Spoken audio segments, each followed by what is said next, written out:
মিসলুকুম, নবী তুমি বলো আমি তোমাদের মতো মানুষ।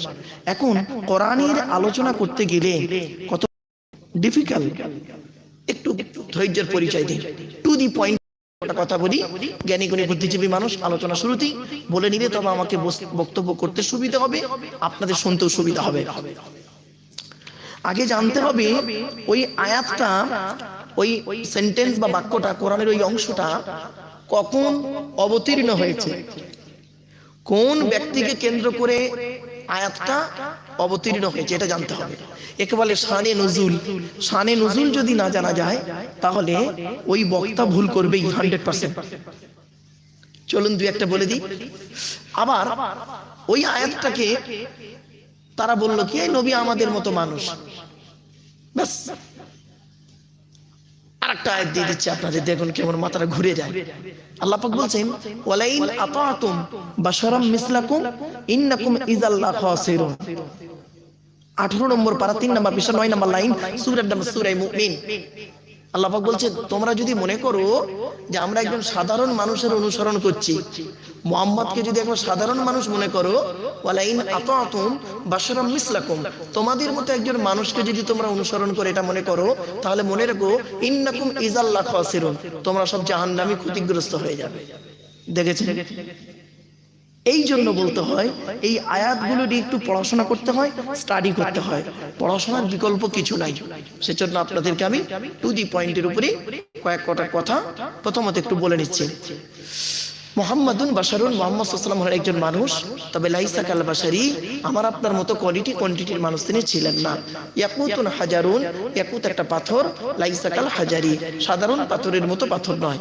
এবার আসছি মুহাম্মদ সাল্লাল্লাহু আলাইহি ওয়াসাল্লামের দৈহিক গঠনটা কেমন ছিল।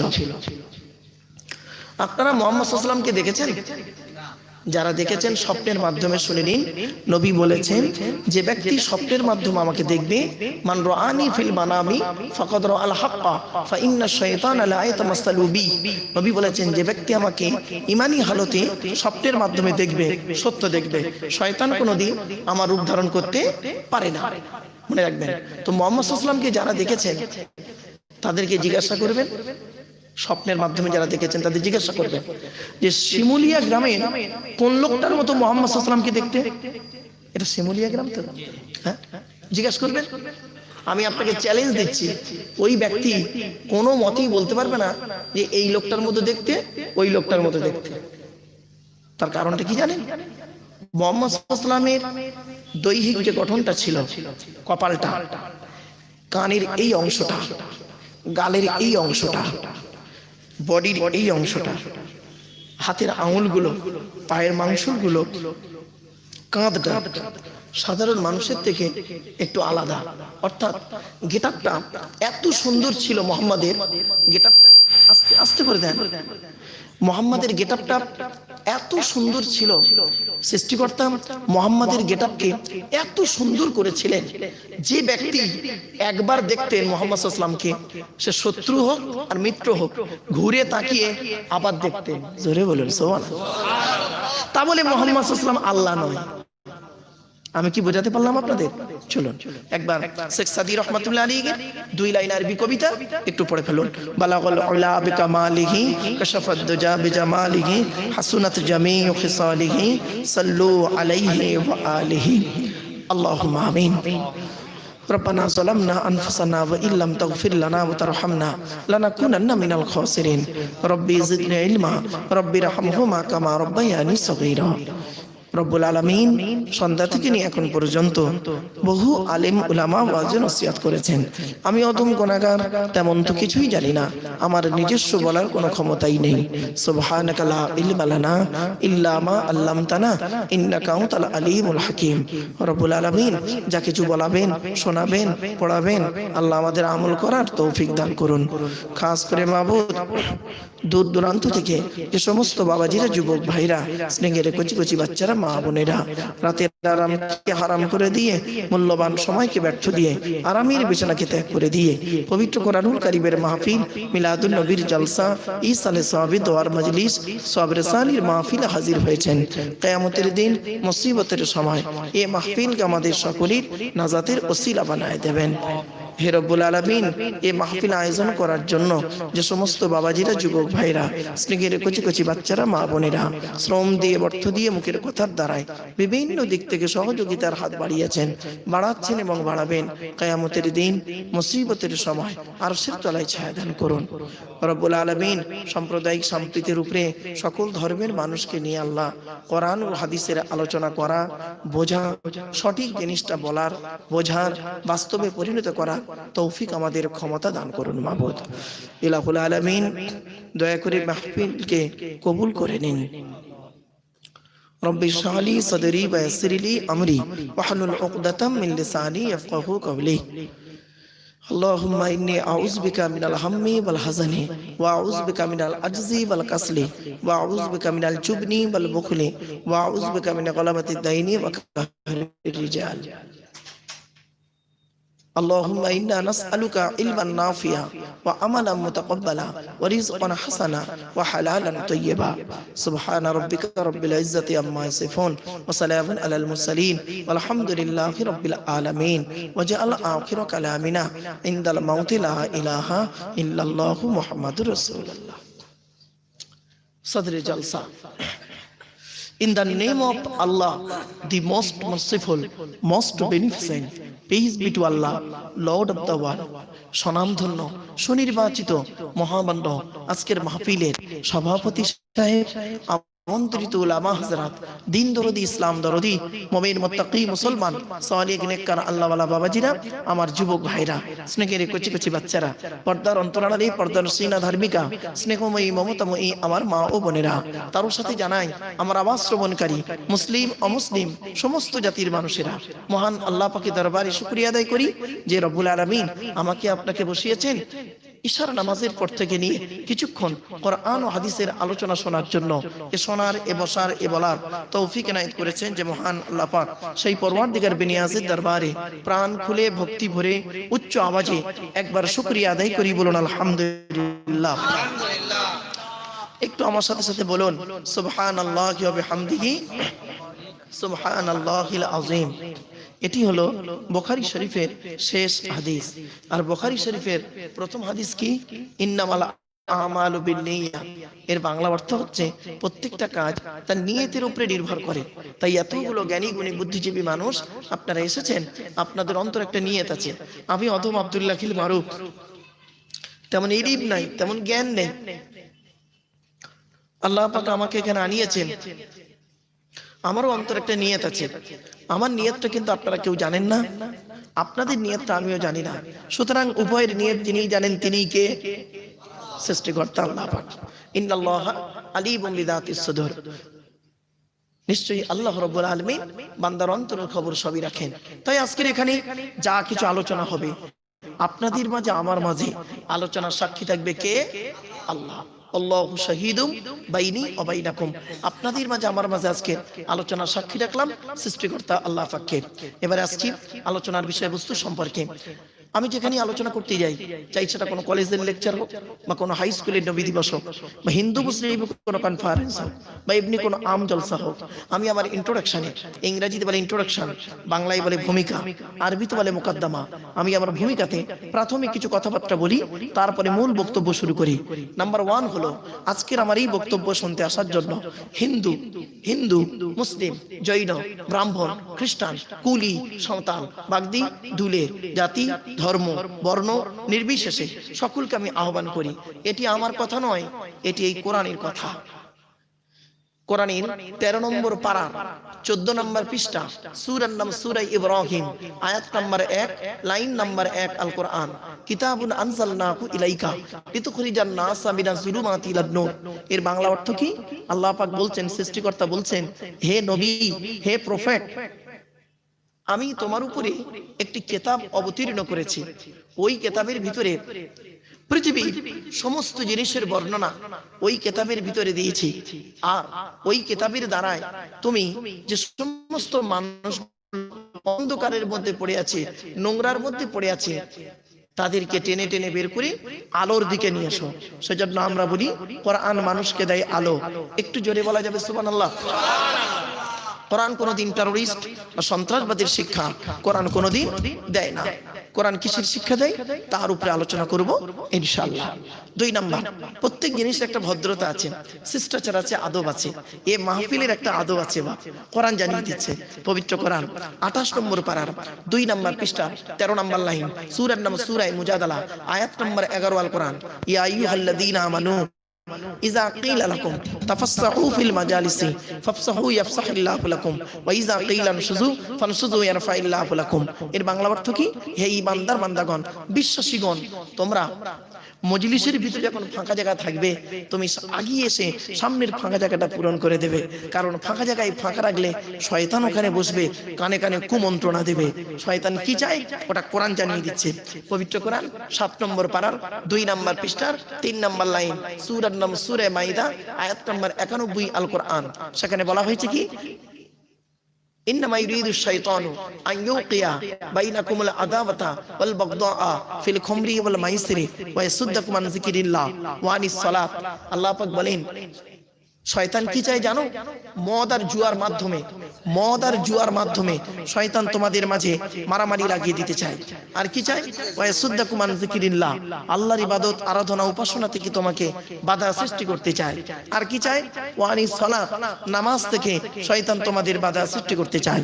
তাই কোরআনের উদ্ধৃতি দিয়ে আলোচনার প্রারম্ভে আপনাদেরকে একটু আহ্বান করলাম।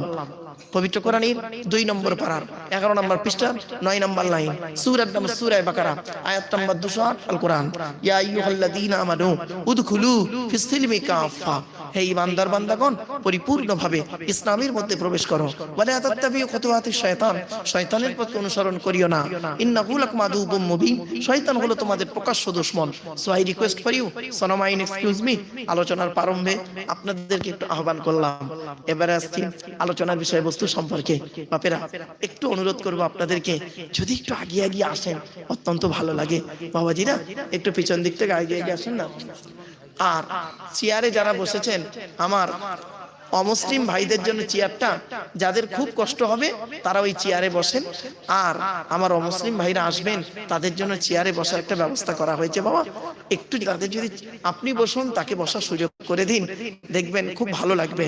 কারণ এটা হলো, মনে রাখবেন, আমি শুধু কোরআনের একজন ছাত্র নই, আমি সকল ধর্মের একজন ছাত্র, আমি গীতার একজন ছাত্র, আমি কোরআনের ছাত্র, আমি তাওরাতের ছাত্র, ইনজিলের ছাত্র, জবুরের ছাত্র। কারণ আমার কাছে তাওরাত আছে, জবুর আছে, ইনজিল আছে, প্লাস কোরআনও আছে, আর গীতাও রয়েছে আমার কাছে, আমার কলকাতার বাড়িতে। এজন্য আমি সকল ধর্মের একজন ছাত্র।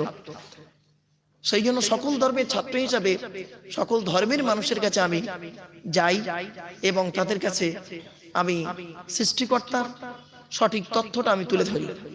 এটা হলো আমার নেচার। পেশাগত দিক থেকে আমি তেমন কোনো বড় আলেম নই, তেমন কোনো বড় বক্তা নই, তেমন কোনো বড় জ্ঞানী মানুষ আমি নই। আমি মনে করি আপনাদের জ্ঞানগুলো হলো বিভিন্ন রকম কোয়ালিটি কোয়ান্টিটি বক্তার বক্তব্য শোনা জ্ঞান, আর আমার জ্ঞানটা হলো সীমিত কিছু বই পুস্তক অক্ষর সিলেবাসের জ্ঞান। আমি মনে করি আপনাদের জ্ঞানগুলো হলো প্রশান্ত মহাসাগরের মতো জ্ঞান। প্রশান্ত মহাসাগরের উপরে ছোট্ট একটা কলসির মতো আমার জ্ঞান। আমি আপনাদের জ্ঞান দিতে এসেছি, এটা যেন কোনোদিন ভাববেন না আমি আপনাদের জ্ঞান দেওয়ার ক্ষমতা রাখি নাই। পেশাগত দিক থেকে বর্তমানে আমি একজন উচ্চ মাধ্যমিক হাই মাদ্রাসার শিক্ষক, কলেজ এবং ইউনিভার্সিটির ছেলে মেয়েও পড়াই। কাজে কাজে আমি একজন ছাত্র, কারণ পিএইচডি বা ডক্টরেট করতে গেলে কন্টিনিউ পড়াশোনা করতে হয়। তাই ভাষাগত দিক থেকে ত্রুটি হলে ক্ষমা করবেন, যার যেমন সম্পর্ক হয়। আসুন এবার আসছি আলোচনার মূল বিষয়বস্তুতে ফিরে যাচ্ছি। আপনারা জানেন পৃথিবীর শ্রেষ্ঠ কিতাব কোরআনকে নিয়ে আমি বসেছি। আমি কেন পৃথিবীর শ্রেষ্ঠ কিতাব বললাম? আমি বলে কি বললাম? না না না, এটা ভুল বলবেন। আমি একজন মুসলিম হিসাবে কোরআনকে শ্রেষ্ঠ বলছি না। হয়তো বলবেন, ধারণা হবে তুমি মুসলিম বলে তোমার ধর্মগ্রন্থকে শ্রেষ্ঠ বলছো, কিন্তু না। আমি প্রত্যেক ধর্মগ্রন্থ পড়েছি, ঋগ্বেদও পড়েছি, গীতাও পড়েছি, তাওরাত জবুর ইনজিল পড়েছি, সাথে কোরআনও পড়েছি। কোরআনের উপরেই আমার গবেষণা। কোরআন পৃথিবীর শ্রেষ্ঠ কিতাব কি করে হয়, তার কারণটা কি? দুটো এক্সাম্পল দিই। প্রত্যেক ধর্মগ্রন্থে দেখবেন ঋগ্বেদে বলা আছে মদ্যপান করিও না, ইহা খুব জঘন্য কাজ। এইটুকু 45 নম্বর অনুচ্ছেদে বলা আছে কি, ব্যভিচার করিও না, ইহা খুব জঘন্য কাজ। এটাই লেখা আছে, তওরাতেও লেখা আছে, ইনজিলেও লেখা আছে, জবুরেও লেখা আছে। কিন্তু কোরআনে কি লেখা আছে? কোরআনও ওটা লেখা আছে। তা কোরআন শ্রেষ্ঠ হলো কি করে? মারাত্মক প্রশ্ন। কিন্তু আমি এক সেমিনারে গিয়েছিলাম, কলেজের সেমিনারে, তো আমাকে প্রশ্ন করেছিল যে আপনি কোরআনকে শ্রেষ্ঠ কিতাব বললেন কেন? বললাম স্যার দেখুন, কারণ হচ্ছে এটাই, ঋগ্বেদে যেটা লেখা আছে, মদ্যপান করিও না, ব্যভিচার করিও না, ইয়া মহাপাপ, নোংরা কাজ, জঘন্য কাজ। বাহ, আপনার গীতাতেও একটু লেখা আছে, সাথে সাথে কোরআনও লেখা আছে, তওরাতে ইনজিলেও লেখা আছে। তা কোরআন শ্রেষ্ঠ হয় কি করে? সমান সমান হবে? বললাম শুনুন, কোরআনে বলা আছে কি, লা তাকরাবুজ জিনা, জেনা করা তো দূরের কথা, জেনার ধারে বাড়ি যেও না। ব্যভিচার করা তো দূরের কথা, ব্যভিচার ধারে বাড়ি যেও না। কিছু বুঝতে পারছেন কথাটা আমার? তাহলে কোরআনও তো লেখা আছে ব্যভিচার করো না, ইন্নাহু কানা ফাহিশা, এটা হলো নোংরা কাজ, বাজে রাস্তা। তা একই হয়ে গেল। কিন্তু কোরআনে একটা এক্সট্রা কথা লেখা আছে।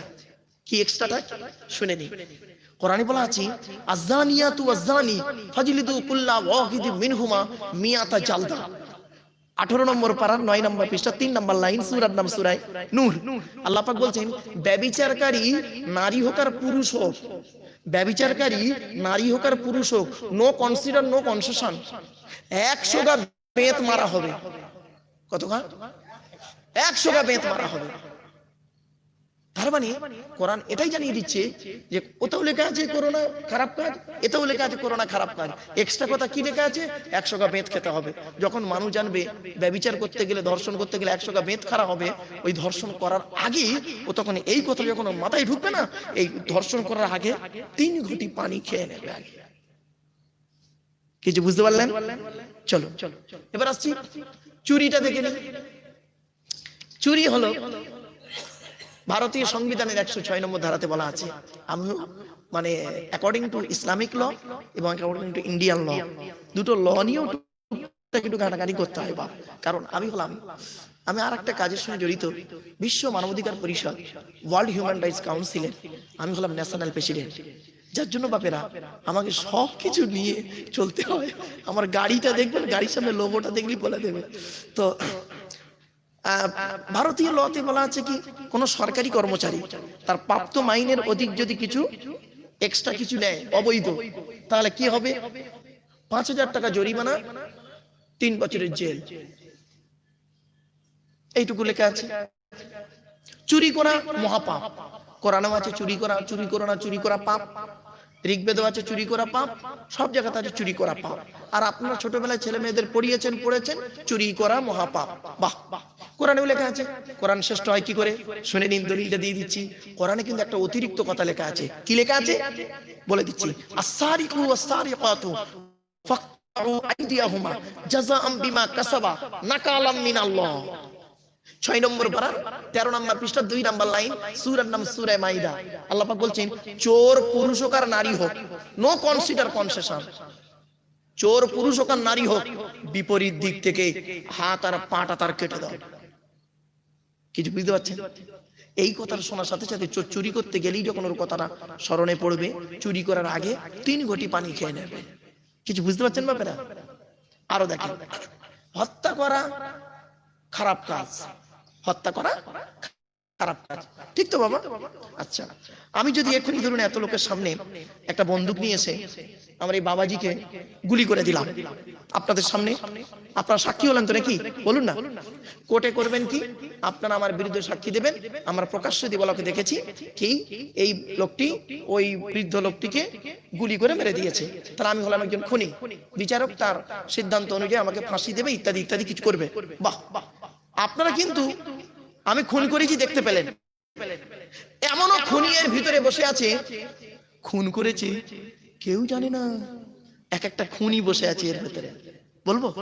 এই দেখেন কোরআন বলছে, এই গোপন তত্ত্বটা কোরআন বের প্রকাশ করে দিচ্ছে কি, লা তাকতুলু আওলাদাকুম মিন খাশিয়াতি ইমলাক, তোমরা তোমাদের সন্তানদেরকে খাওয়াবার ভয়ে হত্যা করো না। নাহনু নারযুকুকুম ওয়া ইয়্যাহুম, আমি আল্লাহ তোদেরও খাওয়াই তাদেরও খাওয়াই। রেজেকের মালিক কে? সৃষ্টিকর্তা। তার রেজেকের মালিক যদি সৃষ্টিকর্তা হয়, তাহলে একটা স্ত্রীর পেটে বাচ্চা এলো, স্বামী স্ত্রী আনন্দ ফুর্তি করলো, স্ত্রীর পেটে বাচ্চা এলো, এ করলো কি, বললো এ বাচ্চাটা নেওয়া যাবে না, 499 টাকা দামের ট্যাবলেট খাইয়ে বাচ্চাটাকে নষ্ট করে দিল। সৃষ্টিকর্তা বলছে এটা তো মহাপাপ করেছিস তোরা, তবে মনে রাখিস ওই যে সন্তানগুলোকে তোরা হত্যা করলি, ওই সন্তানগুলোকে আমি পরকালে করব কি, ওয়াইজাল মাউউদাতু সুইলাত বিআইয়ি যামবিন কুতিলা, আমি ওই সন্তানদেরকে জীবিত করব, জীবিত করে জিজ্ঞাসা করব, বলো তো কোন অপরাধের কারণে তোমাদের পিতামাতা তোমাদের হত্যা করেছিল?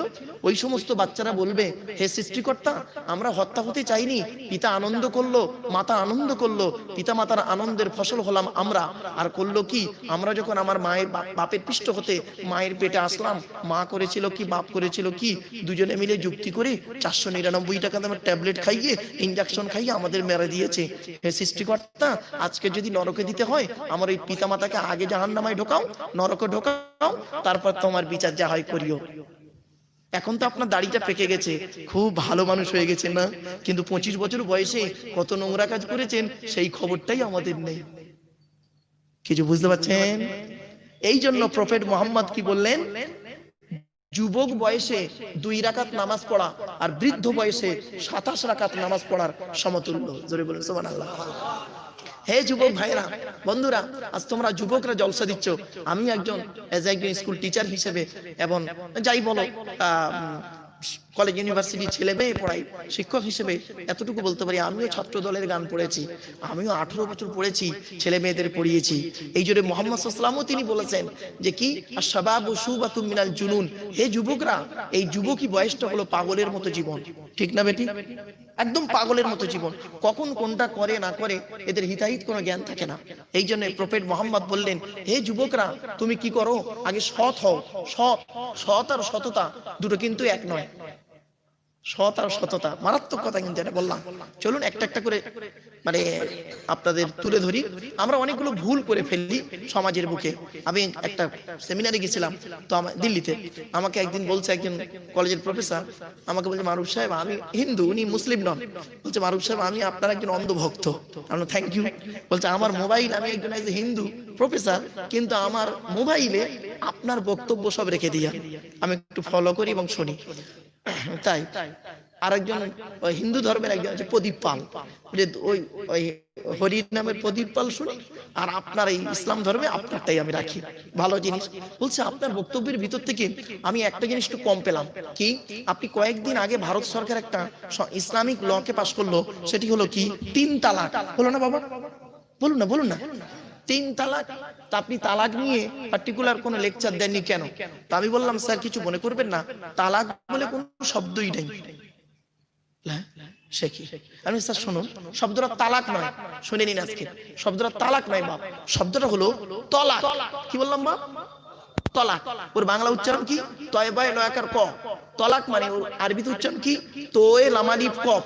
তলাক মানে পৃথক দেওয়া, ছেড়ে দেওয়া, ডিভোর্স দেওয়া। বাংলা উচ্চারণ হলো তয়বায় লয়াকার ক। আর তালাক মানে কি? তেলামালিফ কফ। তালাক তয়াকার লয়াকার ক। তালাক মানে জুড়ে যাওয়া, মিলিত হওয়া, একত্রিত হওয়া। আমরা তলাক না বলে সব তালাক বলি। কিছু বুঝতে পারছেন বাপেরা? এই ভুলগুলো সংশোধন করে নিন। আরো দেখেন, মুসলমানরা নামাজ পড়তে যান, সামনে মসজিদ, মুসলমানরা নামাজ পড়তে যান, নামাজ পড়তে গিয়ে কি বলে? সূরা কাউসার পড়ে। কাউসার, ইন্না আতাইনাকাল কাউসার ফাসাল্লি লিরাব্বিকা ওয়ানহার। ওয়ানহার এই গলার ভিতর থেকে এটা উচ্চারণ হবে, ফাসাল্লি লিরাব্বিকা ওয়ানহার। এর মানে হচ্ছে, নবী তুমি তোমার রবের জন্য নামাজ পড়ো, ওয়ানহার এবং কুরবানি করো। আমরা কি বলি? ফাসাল্লি লিরাব্বিকা ওয়ানহার। এর মানে শুনবেন, নবী তুমি তোমার রবের জন্য নামাজ পড়ো, ঝোড়া কোদাল নিয়ে খাল কাটো। দেখেছেন? এই জন্য মানে আসমান উচ্চারণের পার্থক্য, মানেও পার্থক্য। আর একটা বলে দিচ্ছি, মুসলমানরা নামাজ পড়তে গিয়ে কি বলে? আলহামদুলিল্লাহি রাব্বিল আলামিন। তাই তো? হ্যাঁ, বলুন না। আলহামদু হে, এই গলার ভিতর থেকে হে এটা উচ্চারণ হবে বাপ। আলহামদুলিল্লাহি রাব্বিল আলামিন, এর বাংলা অর্থ হচ্ছে সমস্ত প্রশংসা গুণকীর্তন সৃষ্টিকর্তা শুধু তোমারই। আলহামদু মানে সমস্ত প্রশংসা। আর আমরা কি বলি? আলহামদু, এর মানে শুনবেন সমস্ত ছেঁড়া জামা কাপড় আল্লাহ তোমার। এই জন্য বলি বাপেরা, এই সূক্ষ্ম সূক্ষ্ম উচ্চারণের ভুলগুলো যদি পার্থক্য আমরা না করতে পারি তাহলে শেষ। আসুন, পৃথিবীর শ্রেষ্ঠ কোরআন নিয়ে কেতাবকে নিয়ে আমি বসেছি, তার নাম হলো দি হোলি কোরআন। আর আমি গবেষণা করতে গিয়ে বলি universal book in the world, the holy Quran. এই কোরআন হলো সর্বজনীন কিতাব। এই কোরআন থেকে শুধু মুসলমানরা গবেষণা করেনি, মনে রাখবেন এই কোরআনকে নিয়ে গবেষণা করছে কারা? America, London, France, Britain, Japan, Jordan, German ঠান্ডা বসে বসে কোরআন কিনে গবেষণা করেছে। কারা করেছে? Humphry Davy, Michael Faraday, Einstein, Isaac Newton, doctor Maurice Bucaille, mister Cook, mister Jebrin, mister Campbell, Rajaram Mohan Roy, Ishwarchandra Vidyasagar, Rabindranath Tagore, Acharya Jagadish Chandra Bose, Francis Beck, Francis Drake, Williams Kipur, Williams Harvey, এরা Quran কিনে গবেষণা করেছে। আর মুসলমান মৌলভী সাহেবরা কি করলো? এই কোরআনটা পড়ে এ মৌলভী সাহেব ও মৌলভী সাহেব খালি কাফের ফতোয়া দিচ্ছে, এর বলে কাফের, ওর বলে কাফের। আচ্ছা কোরআন কয়টা? বলুন বলুন বলুন। একটাই তো, এই তো, হ্যাঁ। তো এই একটা কিতাব, তো মৌলবীরা মারামারি করবে কেন এই কিতাবটা নিয়ে? দেখবেন দুটো মৌলবী, এও কোরআনের দলিল দেবে, ও কোরআনের দলিল দেবে, আপনাদের মাথায় হ্যাং করে দেবে। মুহাম্মদ কয়জন ব্যক্তি? একজন ব্যক্তি মুহাম্মদ। সে একটা ব্যক্তি মুহাম্মদ কিনা তো মারামারি কেন? তার মানে বুঝতে হবে অ্যানালাইসিসটা আমাদের ভুল হচ্ছে। আমাদের অ্যানালাইসিসটা ভুল হচ্ছে। কি ভুল হচ্ছে? দু একটা বলে দিই, বললেই বুঝতে পারবেন। সৃষ্টিকর্তা বললেন, কোরআনে বললেন তোমরা নামাজ কায়েম করো, নামাজ কায়েম করো। আমি মসজিদে গেলাম, মুসলমান একজন, মসজিদে গেলাম, নামাজ পড়লাম, রুকু করলাম, সাজদা করলাম, সাজদা করে আত্তাহিয়াতু দরুদ শরীফ পড়ে সালাম ফিরালাম, সালাম ফিরালাম, এই পর্যন্ত ঠিক আছে। সালাম ফিরিয়ে মোনাজাত নিয়ে মারামারি, একদল মোনাজাত করে আর একদল করে না, হলো। আবার মোনাজাতের মধ্যে আবার দুটো দল আছে, একদল মোনাজাতের শেষে বলে বিরহমাতিকা ইয়া আরহামার রাহিমিন, একদল বলে বিহাক্কি লা ইলাহা ইল্লাল্লাহ মুহাম্মাদুর রাসূলুল্লাহ। ওর বলে কাফির, ওর বলে কাফির। লাউ ঠেলা। বাস্তব কথা, এগুলো বাড়ি থেকে ভাববেন। অ্যানালাইসিসটা অভাব আমাদের। সত্যিকারের কোরআনের সঠিক তত্ত্বটাই আমাদের জানা নেই। নবী মুহাম্মদ সাল্লাল্লাহু আলাইহি ওয়াসাল্লাম বললেন মানুষ মারা গেলে একটা মুসলমান অপর মুসলমান উপরে 6টা হক। মানুষ মারা গেলে তাকে জানা যায় তুমি শামিল হবে, তাকে মাটি মঞ্জিল করবে, দোয়া করবে, ব্যাস। আমরা করলাম কি? মানুষ মারা গেল, তার জানাজা পড়ালাম, জানাজার পরে মোনাজাত নিয়ে মারামারি, ঠিক না বেটি? হয়ে গেল। তো এই জাতটা এরা কতটা ডেভেলপ করবে, যারা তাদের ধর্মগ্রন্থটাকে নিয়ে এতটাই নিচে নেমে আছে। আমরা মানুষকে বোঝালাম কি? আরো দু একটা বলি। সৃষ্টিকর্তা বলছে তোরা আমাকে নিয়ে গবেষণা করতে হবে না, আমার সৃষ্টি জীব নিয়ে গবেষণা কর। কিরকম সৃষ্টি জীব? দু একটা বলি। সৃষ্টিকর্তা বলছে প্রত্যেক ধর্মগ্রন্থে সৃষ্টিকর্তা বলছেন তোরা আমার সৃষ্টি জীব নিয়ে গবেষণা কর। কিরকম? হে পৃথিবীর মানুষ, তুই তো খাস শিমুলিয়ার মানুষ, তোর খাবার পদ্ধতিটা কি? গাল দিয়ে খাস, ভেতরে ঢোকাস, 22 ফিট লম্বা নাড়ির ভেতর দিয়ে মাল সামনে দিয়ে বের করছিস, পেছন দিয়ে বের করছিস, এটা হলো তো সিস্টেম। আর পৃথিবীতে একটা সৃষ্টি জীব আছে যে গাল দিয়ে খায়, গাল দিয়ে মাল বের করে দেয়, ঠিক না বেটি? সৃষ্টিকর্তা বলছে তুই ওটাকে ভাব আর চিন্তা কর, তুই তো 22 ফিট লম্বা নাড়ির ভিতর দিয়ে বের করলি, আর একটা পিঁপড়ে তার কত ফিট লম্বা নাড়ি আছে একবার খেয়াল কর, সেও খেয়ে হজম করে বের করে, ভেবে দেখেছিস? আবার তুই চিন্তা কর, পৃথিবীতে একটা ফল আছে, নাম হলো তার বেল। বেল বেল তুই যখন বেলটা খেতে যাস, বেলটা ফাটিয়ে ভেতরের মালটা বের করে শরবত করে খাস।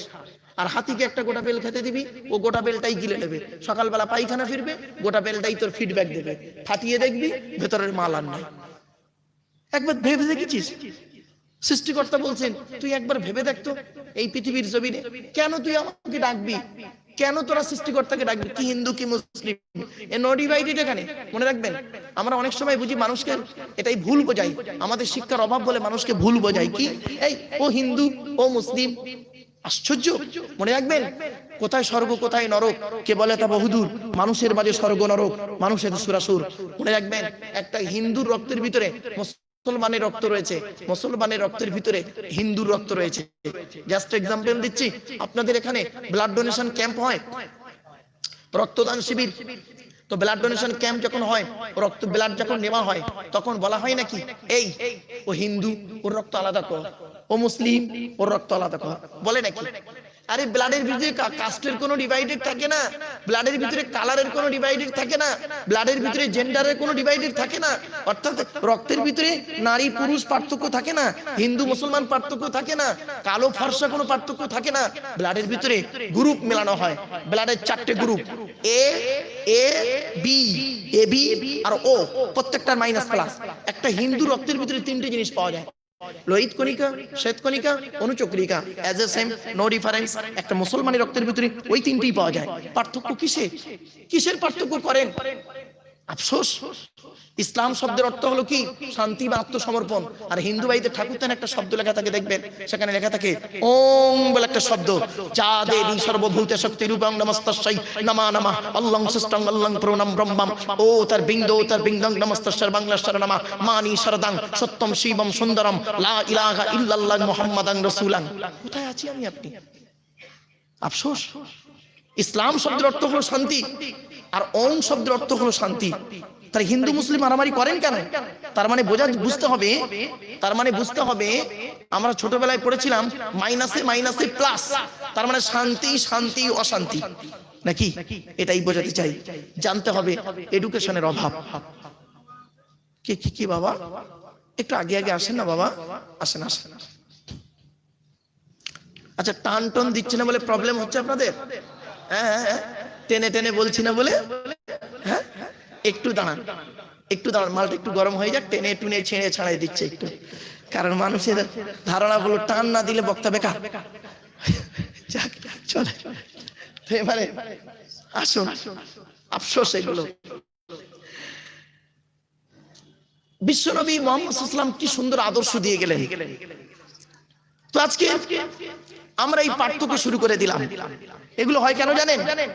শিক্ষার অভাব, এডুকেশনের অভাব থাকলে এগুলো হয়। আর সত্যিকার এডুকেশনের অভাব আছে আমাদের মধ্যে। কি হিন্দু কি মুসলিম ভাববেন না, নামের পাশে এমএ পাস করার নামই কিন্তু শিক্ষিত লোক। যদি ডিগ্রিটাই যদি শিক্ষিত হতাম, তাহলে সমাজে অনেক উন্নত হয়ে যেত। আফসোস, আইপিএস অফিসার, আফসোস একজন আইপিএস অফিসার 8 পাস লোক, 8 ফেল, তিনি মন্ত্রী মিনিস্টার, আর একজন আইপিএস অফিসার তাকে স্যালুট দিচ্ছে। আফসোস, আফসোস, কোথায় শিক্ষা রেখেছেন আপনি? এই বাচ্চা, এই চলো। সত্যিকারের এডুকেশনের অভাব আজকে জানেন? এডুকেশন কাকে বলে? EDUCATION, এক একটা লেটারের এক একটা গুণাগুণ আছে গো বাপ, তবে তাকে এডুকেশন বা শিক্ষা বলে। ই থেকে ইগারডি, ডি থেকে ডেভেলপমেন্ট, ইউ থেকে ইউনিভার্সাল, সি থেকে ক্যাপাবিলিটি, এ থেকে অ্যাক্টিভ, টি থেকে টলারেন্স, আই থেকে ইন্টেলিজেন্ট, ও থেকে ওবিডিয়েন্স, এন থেকে ন্যাচারাল। এতগুলি গুণে গুণান্বিত বস্তুকে বলা হয় এডুকেশন বা শিক্ষা। যাকে তাকে শিক্ষা বলে না গো বাপ, আমরা তো বুঝি না। আফসোস, আজকে শিক্ষা যদি আমাদের ভিতরে থাকতো, তাহলে হিন্দু মুসলমান জীবনে কোনোদিন মারপিট করতে পারে না, তারা কোনোদিন নিজেদের মধ্যে পৃথকীকরণ করতে পারে না। It is my concept, it is my challenge. চলুন এগিয়ে যাই। হে মুসলমান, হে হিন্দু, কিসের মারামারি তুমি করো? চলো একটু দেখে নিই। একজন মুসলিম মসজিদে গিয়ে সাজদা দেয়, নামাজ পড়ে। সাজদা দিতে গেলে কটা অংশ মাটিতে স্পর্শ করাতে হয় জানেন? 8টা। কটা? কি? কপাল, নাক, 2 হাত, 2 হাঁটু, 2 পা। আর একজন হিন্দু ভাই, হিন্দু বলে ধর্ম নাই, সনাতন ধর্ম, মনে রাখবেন। তো সনাতন ধর্মের ভাই, সে যখন মন্দিরে গিয়ে কোনো বস্তুর কাছে যখন মাথা নত করে, গড় করে বা মাথা নত করে, দেখবেন সেখানে 8টা অংশ মাটিতে স্পর্শ করাতে হবে। এটা ঋগ্বেদের কথা, ষষ্ঠাঙ্গলিক শব্দটা কি? কপাল, নাক, 2 হাত, 2 হাঁটু, 2 পা। মনে রাখবেন, সৃষ্টিকর্তার আরাধনা উপাসনার পদ্ধতিটা আমাদের আলাদা। মানুষ হিসেবে প্রত্যেকেই হলাম আদমের সন্তান, ঠিক না বেঠিক? এই কমন সেন্স যদি আমাদের ভিতরে থাকে, তাহলে জানবেন সমাজে আমরা কিছু দিতে পারবো। আর নইলে লেখাপড়া করে চোর, ছাচোর, ডাকাত, বদমাস, নোংরা মানুষ হয়ে কবরে চলে যাব, শ্মশানে চলে যাব। কিসের মারামারি করেন হিন্দু মুসলিম? হে যুবক ভাইরা, অনুরোধ করে বলে যাচ্ছি, কিসের তড়পাও তুমি?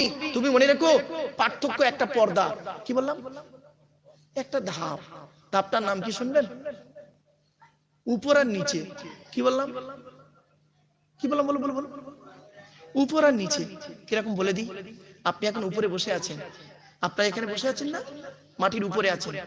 আজকে রাতে যদি মারা যান, মাটির তলায়।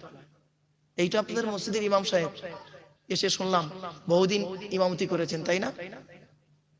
গতকালকে এমন সময়, তার আগের দিন এমন সময় না, গত সপ্তাহে এমন দিনে লোকটা মাটির উপরেই ছিল, ঠিক না বেটি? আজকে সে মাটির তলায়। এই জন্য বাদশা সেকেন্দার মারা যাওয়ার আগে 3টে আদেশ করে গিয়েছিলেন। কি? মন্ত্রিসভায় বলছেন, আমি মারা যাওয়ার পর আমার দেহটাকে কবরস্থানে কে নিয়ে যাবে গো? তখন মন্ত্রীরা বলছে, স্যার আমরা নিয়ে যাব। খবরদার তোমরা আমার খাটিয়ায় হাত দেবে না। তো কে নিয়ে যাবে স্যার? আপনার পরিবার বর্গ? বলে তাও না। তো কবরস্থানে নিয়ে যাবেই কে? বলছে ডাক্তার।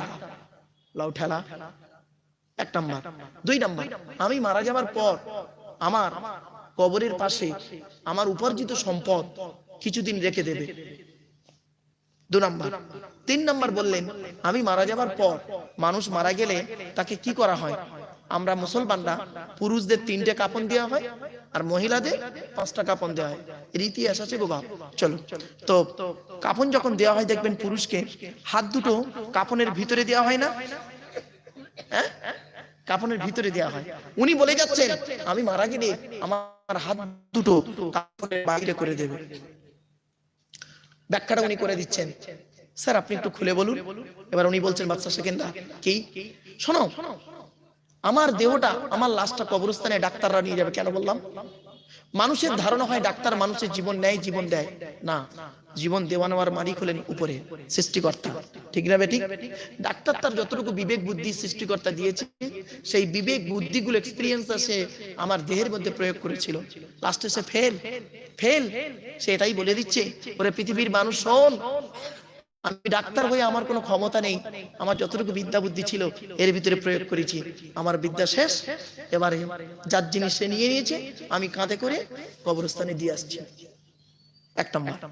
2 নাম্বার হলো, আমি মারা যাবার পর আমার কবরের পাশে আমার উপার্জিত সম্পদ কিছুদিন রেখে দেবে, যাতে করে পৃথিবীর মানুষ এটাই দেখে, এত বড় একটা বাদশা, তার উপার্জিত সম্পদ সে মাটির তলায়, আর তার উপার্জিত সম্পদ গুলো মাটির উপরে রয়েছে, এতটুকু নেওয়ার ক্ষমতা তার নাই। কিছু বুঝতে পারছেন কথা আমার? 3 নাম্বার, যে হাত দুটো বাইরে বের করে দেবে। কারণ পৃথিবীতে আমি যখন এসেছিলাম, মায়ের পেট থেকে যখন আমরা এসেছিলাম, খালি হাতি এসেছিলাম, আর পৃথিবী ছেড়ে যেদিন এই খালি হাতেই চলে যাব। তাই পৃথিবীর মানুষকে জানিয়ে যাচ্ছি, হে পৃথিবীর মানুষ শোন, আমি এত বড় একজন বাদশা হয়ে আজকের এত সম্পদ উপার্জন করেও আজ আমি কিছু নিয়ে যেতে পারলাম না। তোরা দেখ, আমি দুটো খালি হাত তোদের দেখিয়ে যাচ্ছি, দুটো খালি হাত নিয়ে চলে যাচ্ছি। এই জন্য আজকে যে মানুষটা আমার পরে আসছেন, ছোট হুজুর পীর কেবলা রহমাতুল্লাহ আলীর সন্তান, তাই তো? আমি ছোট হুজুরের বাড়িতে মানুষ হয়েছি। ছোট হুজুর কেবলা সেজলা স্ত্রী ইসমাইল সিদ্দিকী সাহেব নাম শুনেছেন? এই সিদ্দিকী সাহেব, ওনার মায়ের কাছে আমি মানুষ হয়েছি। ছোট হুজুর কেবলা বলতেন, কুদরতে আজিম তার কে বুঝিতে পারে, অজ্ঞানে হইবে জ্ঞানী ধ্যান যদি করে, বেউফাই দুনিয়া কেন ভোলা মন, দিবানিশি করো তুমি খোদা তালা চাবি, মালেকুল মৌতর জান যাবে লইয়া, মালেকুল মৌতর জান যাবে লইয়া, ঘর ওলা করে দাঙ্গা ভাগের লাগিয়া। মালেকুল মৌতর জান যাবে লইয়া, কি হিন্দু কি মুসলিম ভাইয়ের একটু ফলো করুন। মালেকুল মৌতর মানে মৃত্যুর যে ফেরেশতা দূত, সে তোমার আত্মাটা নিয়ে চলে যাবে। মালেকুল মৌতর জান যাবে লইয়া, ঘর ওলা করে দাঙ্গা ভাগের লাগিয়া। তোর ধনে অন্য জনে উড়াইবে বাহার, তোর ধনে অন্য জনে উড়াইবে বাহার, তুমি হবে খোরাক ও মাটির উপকার। একটু যদি এই কমন সেন্স যদি থাকে বাপ, আমার যুবক ভাইদের বলি, কি হিন্দু কি মুসলিম, ও যুবক ভাইরা এই কথাগুলো একটু মাথায় রাখো, দেখবে আগামী দিন তোমার চলার জীবনটা খুব সুখের হবে। জাস্ট একটা এক্সাম্পল দিয়ে দিচ্ছি।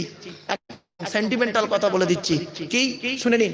যে মেয়েটা আমার বুকের উপরে মাথা রেখে ঘুমায় ওটা হলো আমার মেয়ে, ঠিক না ভাই? ঠিক। আরে বলুন না রে ভাই, আপনাদের বাচ্চা মেয়ে আপনাদের বুকে মাথা রেখে ঘুমায় না? কি কি প্রবলেম হচ্ছে বাবা? বসে আছেন, আমার কথা স্পষ্ট বুঝতে পারছেন? সোনার জিনিস এ তো কারো পেশাব দেওয়া নয়, ঠিক? আমি যদি সঠিক কথাটা আপনাদের কানে ঢুকিয়ে দিতে পারি বাপ, আমার আশাটা সার্থক, আপনাদের বসাটা সার্থক, আর কমিটি ছেলেদের জলসা দেওয়াটাও সার্থক। আমার 1000 শ্রোতার দরকার নেই, আমার 10টা শ্রোতা যদি শূন্যওয়ালা শ্রোতা হয়, ওই 1000 ভণ্ড শ্রোতার থেকে আমার দাম আছে। এই তো বাজার মানে কি বলো, মেলাটা পার হয়েই তো এলাম, তাই না? হে যুবক ছেলে, তুমি যে মেয়েটার পিছনে ঘুরছো, জানবে ও তোমার প্রেমিকা নয়। তুমি ওর পিছনে ঘুরছো মনে করলে তোমার প্রেমিকা তোমার ভালোবাসি, এত সহজ জিনিস নয়। তোমার করোনা যদি হয়, তোমার প্রেমিকা যদি খবর পায়, তখন করবে কি, জনমের মধ্যে তোমার ফোনটাও আর তুলবে না, দেখা তো করা দূরের কথা। হে বন্ধু, কথা হয়তো শুনতে খারাপ লাগবে, চলো চলো। যে মেয়েটা আমার বুকের উপরে মাথা রেখে ঘুমায় ওটা হলো আমার মেয়ে। যে মেয়েটা আমার পাশে ঘুমায় ওটা হলো আমার স্ত্রী। যে মেয়েটা আমার পাশের ঘরে ঘুমায় ওটা হলো আমার বোন।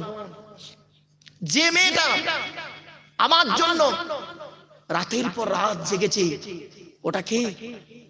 ওটা মা। তা রাস্তার মেয়েটা মাল হয় কি করে? এই যুবক ছেলে, এই হিন্দু মুসলিম যুবকেরা, যে মেয়েটা তোমার বাপের বুকের উপরে মাথা রেখে ঘুমায় সেটা তোমার বোন। যে মেয়েটা তোমার বাপের পাশে ঘুমায় ওটা তোমার মা। যে মেয়েটি তোমার পাশের ঘরে ঘুমায় ওটা তোমার কে? পিসি, ফুপু। ফুপু এটা রাতের পর রাত তোমার বাবার জন্য জেগেছে ওটা কে? তোমার ঠাম্মা, তোমার দাদি। তো রাস্তার মেয়েটা তোমার মা হয় কি করে? কি হিন্দু তুমি? তুমি মানুষ, তুমি তো জানোয়ারের থেকেও খারাপ। বন্ধুরা, আজকে তুমি অন্যের মেয়েকে টিটকারি মারছ, মনে রাখো তোমার বোনটা কয়েকদিন এই ফ্যাসাদে পড়লে তুমি কি জবাব দেবে? এইটাই মোহাম্মদ মানুষদেরকে বুঝিয়েছিল 14, যখন তার বয়স ছিল 14 বছর। কত বছর? 14 বছর বয়সের মোহাম্মদের বয়স যখন 14 বছর ছিল, এই কথাটাই মানুষকে, যুবকদেরকে বলেছিল, এ ভাই, কেন আমরা মারামারি করব? কেন আমরা মদ পান করব? কেন আমরা পিতামাতার অত্যাচার করব? কেন জীবিত কন্যা? তার নাম দিল কি? হিলফুল ফুজুর। এটাই ছিল মোহাম্মদের আদর্শ। আমরা তো মোহাম্মদকে চিনিনি। এই জন্য মোহাম্মদ সাল্লাল্লাহু আলাইহি ওয়াসাল্লাম বলেছিলেন, হে পৃথিবীর মানুষ, তোরা আমাকে নিয়ে গবেষণা করবি না, আমার দেহ নিয়ে গবেষণা করতে হবে না তোদের। তোরা করবি কি? আমার হাদিসগুলো নিয়ে গবেষণা করবি। আজ মোহাম্মদের হাদিসগুলো, মোহাম্মদের কথা, সমর্থন, কাজকর্ম, সেগুলো নিয়ে সারা পৃথিবী গবেষণা করছে। আর মুসলমান মৌলবী জাতটা এরা করলো কি? মোহাম্মদের দেহ নিয়ে গবেষণা করতে। মোহাম্মদের দেহ নূর না মাটি না কাদা না পাথর, লেবে মারামারি। তো এরা ন্যারো মাইন্ডের। চলুন দু একটা বলে দিচ্ছি বাপেরা। এবার আসছি, এ কোরআন পৃথিবীর শ্রেষ্ঠ কিতাবকে নিয়ে বসেছি। কোরআন কার বাণী? এখন আল্লাহর পরিচয়টা আপনারা জেনে নিন ঝপঝপ করে। সৃষ্টিকর্তার পরিচয় হলো 4টি। সৃষ্টিকর্তা নবী তুমি বলো হু আল্লাহু আহাদ, আমি সৃষ্টিকর্তা হলাম, আল্লাহ ওয়াহিদ নন, আল্লাহ আহাদ। 2 নাম্বার আল্লাহুস সামাদ, আল্লাহ হলেন অমুখপেক্ষী। সৃষ্টিকর্তা কাউকে ইউলাদ, সৃষ্টিকর্তা কাউকে জন্ম দেয়নি, আর সৃষ্টিকর্তাকেও কেউ জন্ম দেয়নি। 4 নাম্বার ওয়ালাম ইয়াকুল্লাহু কুফুয়ান আহাদ, সৃষ্টিকর্তার সমকক্ষ কেউই নেই। কি বললাম? সৃষ্টিকর্তার সমকক্ষ কেউ নয়। এই দেখলেন, কেউ নয় না, কেউই নেই। ভাষাটা একটু ফলো করুন, করলেই বুঝতে পারবেন। খুলে বলি, একটা ছেলে একটা মেয়েকে বললো আমি তোমাকে ভালোবাসি, আর একটা ছেলে আর একটা মেয়েকে বললো আমি তোমাকেই ভালোবাসি। দুটো বাক্য এক। যে বললো আমি তোমাকে ভালোবাসি মানে অন্যকে বাঁচতেও পারি নাও পারি, সম্ভাবনা থাকতেও পারে নাও পারে। আর যে বললো আমি তোমাকেই ভালোবাসি, তার মানে লাইনে আর কেউ নেই সোনা, শুধু তুমিই আছো। আর বাপ মুরব্বী বুঝে ভালোবাসার জিনিসটা আমার মুরব্বী বাবাজি বুঝেছে।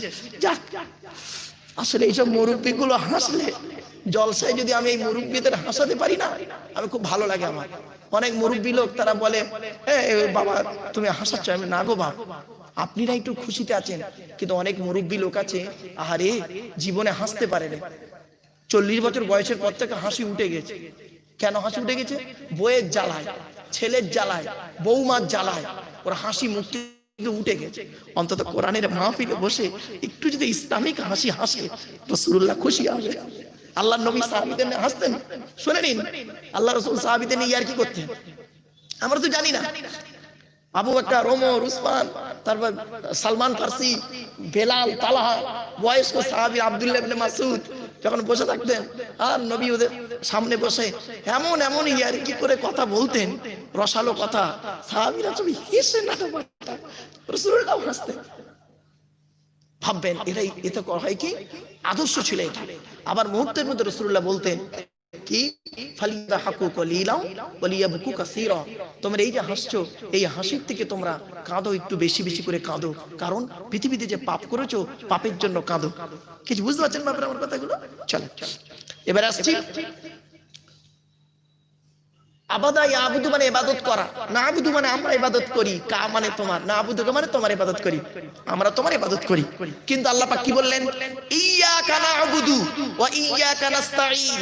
ইয়্যাকা না'বুদুর মানে হলো আমরা তোমারই ইবাদত করি, তোমার ইবাদত নয়। কোন ব্যক্তি যদি মনে করে ইয়্যাকা না'বুদু ওয়া ইয়্যাকা নাস্তাঈন, আমরা তোমার ইবাদত করি, তোমার কাছে সাহায্য চাই, এর অর্থ দাঁড়াবে অন্যের আরাধনা উপাসনা করতেও পারি, নাও পারি, সম্ভাবনা থাকতেও পারে, নাও পারে, কিন্তু অরিজিনাল অর্থ হলো আমরা তোমারই ইবাদত করি এবং তোমারই কাছে সাহায্য প্রার্থনা করি, অন্য কারোর কাছে নয়। এই হস্যইটা যদি না দিয়েছে বাবা, বক্তাও জাহান্নামী, শ্রোতাও নরকবাসী। এবার বুঝতে পারছেন বাবা, ওয়াজ করা কি কঠিন? মনে রাখবেন, বক্তব্য করাটা না খুব কঠিন কাজ, অনেক কঠিন কাজ, আমরা বুঝি না তো। চলো এবার আসছি, সৃষ্টিকর্তার পরেই স্থান কাদের? আল্লাহর পরে স্থান কাদের? কারণ আমি দেখেন দুটো শব্দ ইউজ করছি, সৃষ্টিকর্তা বলছি, আল্লাহও বলছি। কখনো কাকা বলবো, কখনো চাচা বলবো, কখনো জল বলবো, কখনো পানি বলবো, কখনো মাংস বলবো, কখনো গোস্ত বলবো। খারাপ ভাববেন না যেন, কারণ আমি আগেই বলে নিয়েছি, শুধু আমি মুসলিমদের বক্তব্য রাখার জন্য স্টেজে আসি না বা ওয়াজও করি না, কারণ কোরআন সকলে শিক্ষা নিতে পারে। ঠিক না? ঠিক। চলো এবার আসছি, সৃষ্টিকর্তা বা আল্লাহর পরে স্থান কাদের? নবীর নয়, নবীদের। মারাত্মক ভুল করি আমরা, নবীর হলো এক বচন আর নবীদের হলো বহু বচন। কেউ যদি বলে সৃষ্টি আল্লাহর পরে স্থান নবীর, তার ঈমান থাকবে না, বেঈমান হয়ে যাবে। তার মানে যদি বলে সৃষ্টি আল্লাহর পরে স্থান নবী মানে মুহাম্মদ সাল্লাল্লাহু আলাইহি ওয়াসাল্লামকে বোঝায়, তাহলে ঈসা, মুসা, ইব্রাহিম সব বাদ হয়ে যাবে। তাহলে আমানতু বিল্লাহি ওয়া মালাইকাতিহি ওয়া কুতুবিহি ওয়া রুসুলিহি শব্দটা বাদ হয়ে যাবে। এই জন্য আল্লাহর পরে স্থান হলো নবীর নয়, নবীদের। চলো, নবী হতে গেলে তার শর্ত কটা। নবী শব্দের অর্থ হলো সাংবাদিক, নাবা শব্দের অর্থ হলো সংবাদ, ইংরেজিতে মানে নিউজ। নিউজ শব্দটা 4টে অক্ষর দিয়ে তৈরি, NEWS। এন থেকে নর্থ উত্তর, ই থেকে ইস্ট পূর্ব, ডব্লিউ থেকে ওয়েস্ট পশ্চিম, এস থেকে সাউথ দক্ষিণ। পূর্ব পশ্চিম উত্তর দক্ষিণ চারিদিকের খবর যিনি সঠিক এবং সত্য বলেন, তিনি হলেন প্রকৃত সাংবাদিক। ঠিক না? ঠিক। এর এখনকার সাংবাদিক গুলো দেখবেন, একটা ঘটনা দেখে একরকম, বলে একরকম, লেখে আর এক রকম। আর এরা হলো মানুষের তৈরি সাংবাদিক। আর নবীরা, প্রফেটরা হলেন কি আল্লাহর তৈরি করা সাংবাদিক, সৃষ্টিকর্তার তৈরি করা সাংবাদিক। এই জন্য সৃষ্টিকর্তা আল্লাহ পাক নবীদেরকে যা যা দেখিয়েছে সেইগুলো টুকপি করে জনগণকে বলেছে, বাড়ায়নে কমায়নে। এই জন্য সৃষ্টিকর্তার তৈরি সাংবাদিক আর মানুষের তৈরি সাংবাদিক বিটুইন ফার ডিফারেন্স, অনেক পার্থক্য। চলো, নবী হতে গেলে তার শর্ত কটা? 3টি। যিনি নবী হবেন তার উপরে তার চরিত্র উত্তম হতে হবে। ক্যারেক্টার লস, তিনি নবী, it is very impossible matter, অসম্ভব ব্যাপার। নবী হতে গেলে তার শর্ত হলো চরিত্র উত্তম হতে হবে। আর ঠিক তদ্রূপ বর্তমান সময়ে নায়েবে নবী যারা হবে, কি বললাম বাবা? নায়েবে নবী কারা? নায়েবে নবী কারা? এই বক্তারা, আলেমরা। আলেম আর বক্তা হতে গেলে তারও চরিত্র ঠিক থাকতে হবে। চরিত্রহীন তুমি আবার বক্তা, তোর ওয়াজ শোনাই শরীয়তে হারাম। খারাপ ভাববেন না বাপেরা। তুমি নায়েবে নবী নবী হতে গেলে শর্ত হলো তার চরিত্র বান হতে হবে, এক নাম্বার। ঠিক যিনি নায়েবে নবী হবেন, তার নবীর ওয়ারিস, তাদেরও চরিত্র ঠিক থাকতে হবে। এত সহজ জিনিস নয় বাপ, বক্তা আলেম সহজ জিনিস নয়। কত বক্তা আছে গো বাপ 5 ওয়াক্ত নামাজ পড়ে না, কত বক্তা আছে কি বলবো আফসোস, কত বক্তা যে 5 ওয়াক্ত নামাজ পড়ে না, বেওযুতে ওয়াজ করে, ওযুই করে না, আফসোস। বেওযু নামাজও পড়ে ফেলে, কত কি খবর রাখে, বড় আফসোস কথাগুলো বলছে আপনাদেরকে। বাম্মার ভাতই দেয় না, খবরও নেয় না। বউটাকে ছেলেটাকে মেয়েটাকে নিয়ে এসএসসি পরীক্ষা দিয়ে চাকরি পেয়েছে, বউটাকে ছেলেটাকে নিয়ে হাবড়ায় ঘর ভাড়া করে আছে, বারাসাতে ঘর ভাড়া করে আছে। বুড়ো বুড়ি বাম্মাকে, যে বুড়ো বুড়ি বাম্মার টাকায় সে চাকরিটা পেলো, এমএ পাস করলো বাপের টাকায়, বিএড করলো বাপের টাকায়, বাপের জমি বেচা টাকা, মায়ের গহনা বেচা টাকা দিয়ে চাকরি পেলো। আর সেই চাকরির টাকা মাইনেগুলো নিয়ে করছে কি জানেন, 3 মাসের মাইনে একসঙ্গে পেয়েছে, শ্বশুর বাড়ি গিয়ে সেলিব্রেট করছে। কি বুঝলেন বাপ, কটা বলবো, রাতের বেলা জলসা করে টাকা নিয়ে হোটেলে থাকে, বড় আফসোস। আপনি জানলেন কি করে? ও বাবা, আমার শুধু মৌলবি ভেবো না, আগেই বলে দিয়েছি, আমি শুধু মৌলবি হতাম তাহলে এই তথ্যগুলো জানতে পারতাম না, আফসোস। এই জন্য আপনাদেরকে অনুরোধ করে বলি, আলেম বা আমল আর বে আমল আসমান আর জমিন তফাৎ। চলেন এবার আসছি, নবী হতে গেলে শর্ত হলো কি, চরিত্রবান হতে হবে। 2 নাম্বার, যিনি নবী হবেন তার উপরে আল্লাহর তরফ থেকে ওহী নাযিল হতে হবে। কি ইচ্ছা নাকি?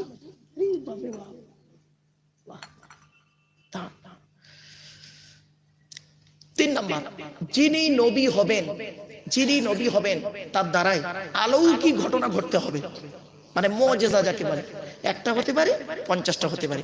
পৃথিবীতে যত নবী এসেছেন প্রত্যেক নবীর মাধ্যমে আল্লাহ পাক 1 থেকে 50টার ভিতরে অলৌকিক ঘটনা ঘটিয়েছেন, কিন্তু আমার নবী বিশ্ব নবী মুহাম্মদ সাল্লাল্লাহু আলাইহি ওয়াসাল্লামের মাধ্যমে আল্লাহ পাক 4500 মুজিজা দিয়েছেন। জোরে বলুন কত? 4000। কটা জানেন বাপেরা? আমি একটা তাফসীর লিখছি, আমার তাফসীর লেখাটার নাম হলো, তাফসীরটার নাম হলো তাফসীর আবু বকর সিদ্দিক আল কুরাইশি।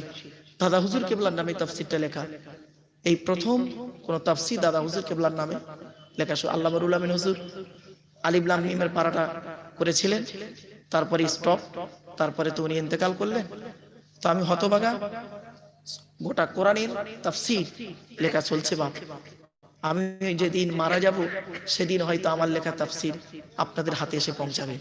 এজন্য বাপেদের অনুরোধ করে বলি, কোরআন কি কিতাব, কল্পনার বাইরে। চলো, 4500 মুজিজা। আশ্চর্য, আমরা কটা মুজিজা জানি?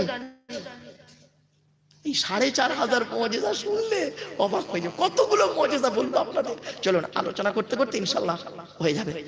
এবার আসছি, আমরা যে নবীর উম্মত তার নাম হলো মুহাম্মদ সাল্লাল্লাহু আলাইহি ওয়াসাল্লাম, তাই তো বাবা? হ্যাঁ, আচ্ছা, মুহাম্মদ সাল্লাল্লাহু আলাইহি ওয়াসাল্লামের পরিচয়টা কি? তিনি কোন বংশে জন্মগ্রহণ করেছেন? কুরাইশ বংশে। তা কুরাইশ বংশটা কোথা থেকে এলো একটু জেনে নিন। মুহাম্মাদের বাপের নাম আব্দুল্লাহ, আব্দুল্লাহর বাপের নাম আব্দুল মুত্তালিব, আব্দুল মুত্তালিবের বাপের নাম আব্দে মান্নাফ, আব্দে মান্নাফের বাপের নাম হাশেম, হাশেমের বাপের নাম কুসাই, কুসাইয়ের বাপের নাম কিলাব, কিলাবের বাপের নাম মুররা, মুররার বাপের নাম লুআই, লুবাইয়ের বাপের নাম কাব, কাবের বাপের নাম গালিব, গালিবের বাপের নাম ফিগির, ফিগির থেকে কুরাইশ বংশে এসেছে। জোরে বলো। নবীর বাপের নাম আব্দুল্লাহ, মায়ের নাম আমিনা, দাদার নাম আব্দুল মুত্তালিব, দাদির নাম হলো নেতিলা বিনতে খব্বাব ব্রাকেটে ফাতেমা, কেউ বলেছেন সামিরা। নবীর নানার নাম কি? আব্দুল ওয়াহাব জুহরি। নবীর নানির নাম হলো বারিরা বা বাররা। নবীর দুধমার নাম হলো হালিমা। নবীর দুধ বাপের নাম হলো হারেস। নবীর দুধ ভাইয়ের নাম আব্দুল্লাহ। নবীর বাপের নাম আব্দুল্লাহ, নবীর দুধ ভাইয়ের নাম আব্দুল্লাহ। দুটো যেন এক করে ফেলবেন না। নবীর জন্ম কত? 570 খ্রিস্টাব্দে। ইংরেজি কি মাস ছিল? 29 আগস্ট। আরবি মাস ছিল রবিউল আউয়াল মাস, 12 তারিখ, মতান্তরে 9 তারিখ, সোমবার শোভেচ্ছা থেকে সময় আরবের মক্কা নগরী কুরাইশ বংশে নবীর জন্ম। মুসলমানের বাচ্চা টেনে টেনে বললে মনে হয় সুবহানাল্লাহ জোরে হতো। বুঝলাম, আপনারা এতক্ষণ পরে বুঝলাম যে সুবহানাল্লাহ বলার কায়দা হচ্ছে আপনাদের টেনে ভুল ভাল যাই বলি না কেন, বুঝতে পারছেন? বাপেরা একবার সুবহানাল্লাহ বললে 10টা নাকি, জোরে বলো সুবহানাল্লাহ। বাপেরা এই জন্য আফসোস। চলুন এবার আসছি, নবীর উপরে নাজিল হলো কোরআন। কোরআনের পরিচয়টা কি? এই কোরআন আল্লাহর তরফ থেকে জিবরাইলের মাধ্যমে হযরত মুহাম্মদ সাল্লাল্লাহু আলাইহি ওয়াসাল্লামের উপরে 610 খ্রিস্টাব্দে আরবের মক্কা নগরের নিকটবর্তী একটি গুহাটির নাম হলো হেরা। হেরা নামক গুহাতে 610 খ্রিস্টাব্দে 1 ফেব্রুয়ারি সোমবার, কি বললাম বাপরে, এগুলো মনে রাখবেন। আপনি বসেছেন কোরআনের আলোচনা শুনতে, তথ্যভিত্তিক আলোচনা না জানলে আপনার বেকার শোনা। 610 খ্রিস্টাব্দে 1 ফেব্রুয়ারি সোমবার কোরআনের প্রথম আয়াত নাযিল হলো কি? ইকরা ইকরা, রিড রিড, পড়ো পড়ো পড়ো। আর মুসলমানদের প্রথম বাক্য গেল গেল গেল। এদের পেট শান্তি, দুনিয়া শান্তি।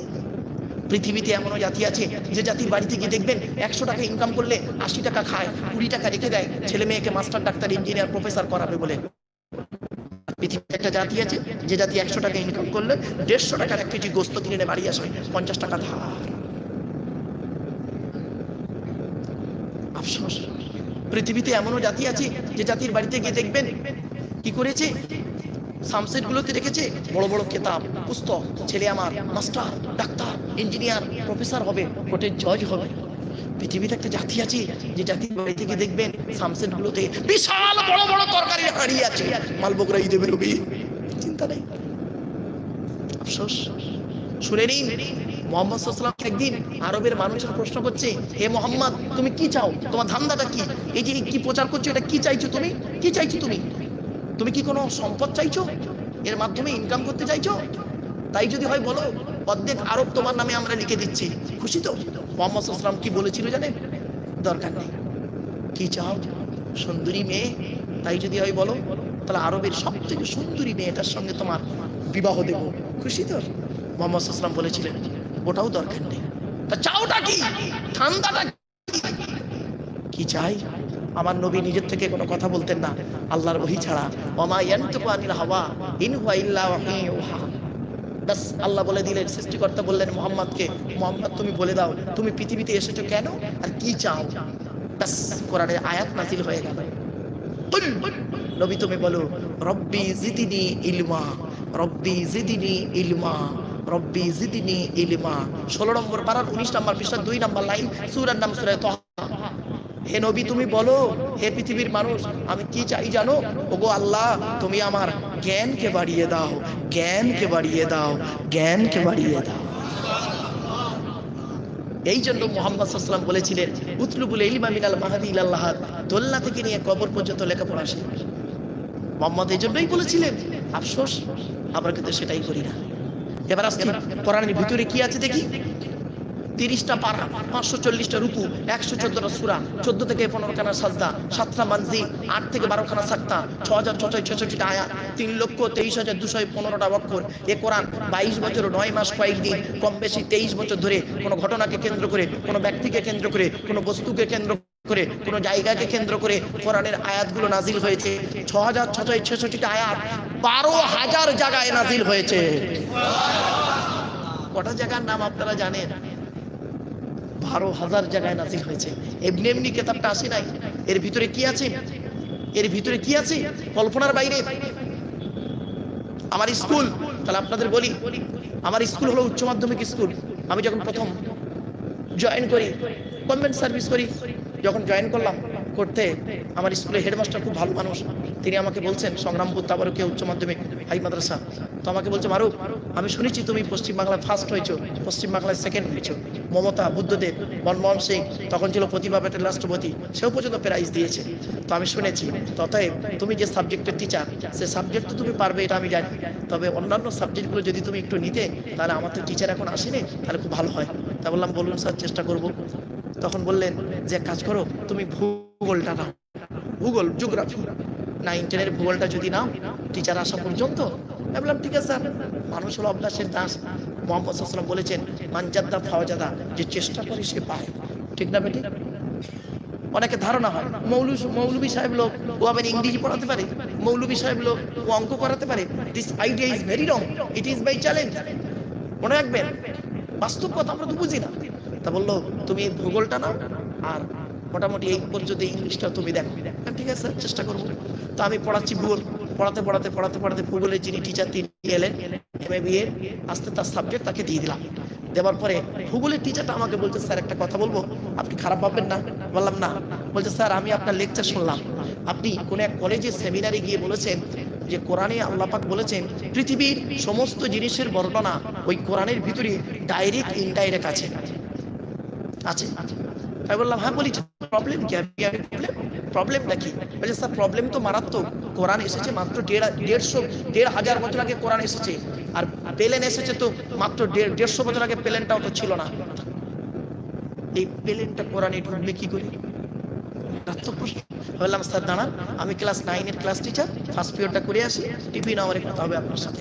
বলে টিফিনের সময় স্যারেরা সব বসেছে, আলোচনা হচ্ছে। তা আমি বলছি, স্যার আপনি কিসের টিচার? বলছে, আমি জিওগ্রাফি অনার্সের টিচার। আমি বললাম, sir what is the definition of geography? ভূগোলের সংজ্ঞাটি কি? উনি বলছেন, geography is the dynamic science. ভূগোল হলো প্রগতিশীল বিজ্ঞান। যেই বলেছে ডাইনামিক সায়েন্স, তখন আমি বলছি, my theology is all kind of science. Theology means, theo মানে খোদা, লজি মানে জ্ঞান, খোদার প্রদত্ত জ্ঞান। এই ইংরেজির নিজস্ব ভাষা নেই গো বাপ, ও ভাষাটা এসেছে গ্রিক ভাষা থেকে। গ্রিক ভাষায় এ কে বলে আলফা, বি কে বলে বিটা, সেজন্য এ থেকে জেড পর্যন্ত অ্যালফাবেট বলে। যাই হোক, তো আমি বললাম my theology is all kind of science. আমার কোরআন আর হাদিস হলো সারা বিশ্বের সায়েন্সের সায়েন্স। জোরে বলে। উনি বলছেন, স্যার চিৎকার করে বললে হবে না, ডকুমেন্টস পেশ করতে হবে, মানে দলিল দিতে হবে, রেফারেন্স দিতে হবে, চিৎকার করে বললে তো হবে না। আমরা স্যার চলুন, আপনি ভূগোলে ছেলে মেয়েদের পড়িয়েছেন কি আহ্নিক গতি, বার্ষিক গতি? বলছে হ্যাঁ। আমি ভূগোলে ছেলে মেয়েদের পড়িয়েছেন কি নিরক্ষরেখা, দ্রাঘিমা রেখা, মূলমধ্য রেখা? বলছে হ্যাঁ। আমি বললাম, স্যার ভূগোলে আপনি ছেলে মেয়েদের পড়িয়েছেন কি দিন রাত্রি পরিবর্তন? বলছে হ্যাঁ। আমি বললাম, স্যার 23 নম্বর পারার কোরআনের 23 নম্বর পারা 17 নম্বর পৃষ্ঠা 12 নম্বর লাইন, সূরার নাম সূরা জুমারে আল্লাহ পাক বললেন, ইউকাউবিরুল লাইলা আলান নাহার ওয়া ইউকাউবিরুন নাহার আলাল লাইল। 1,500 বছর আগে কোরআনে আল্লাহ পাক দিন রাত্রি পরিবর্তন ঘটিয়ে দিয়েছে। জোরে বলুন। উনি বলছেন, হ্যাঁ তাই নাকি? আমি হ্যাঁ স্যার। আপনি ভূগোলে ছেলে মেয়েদের পড়িয়েছেন কি? ভূগোলে ছেলে মেয়েদের আপনি পড়িয়েছেন পৃথিবীর আকৃতি কেমন? তো প্রথম বৈজ্ঞানিকরা বলল পৃথিবীর আকৃতি গোল।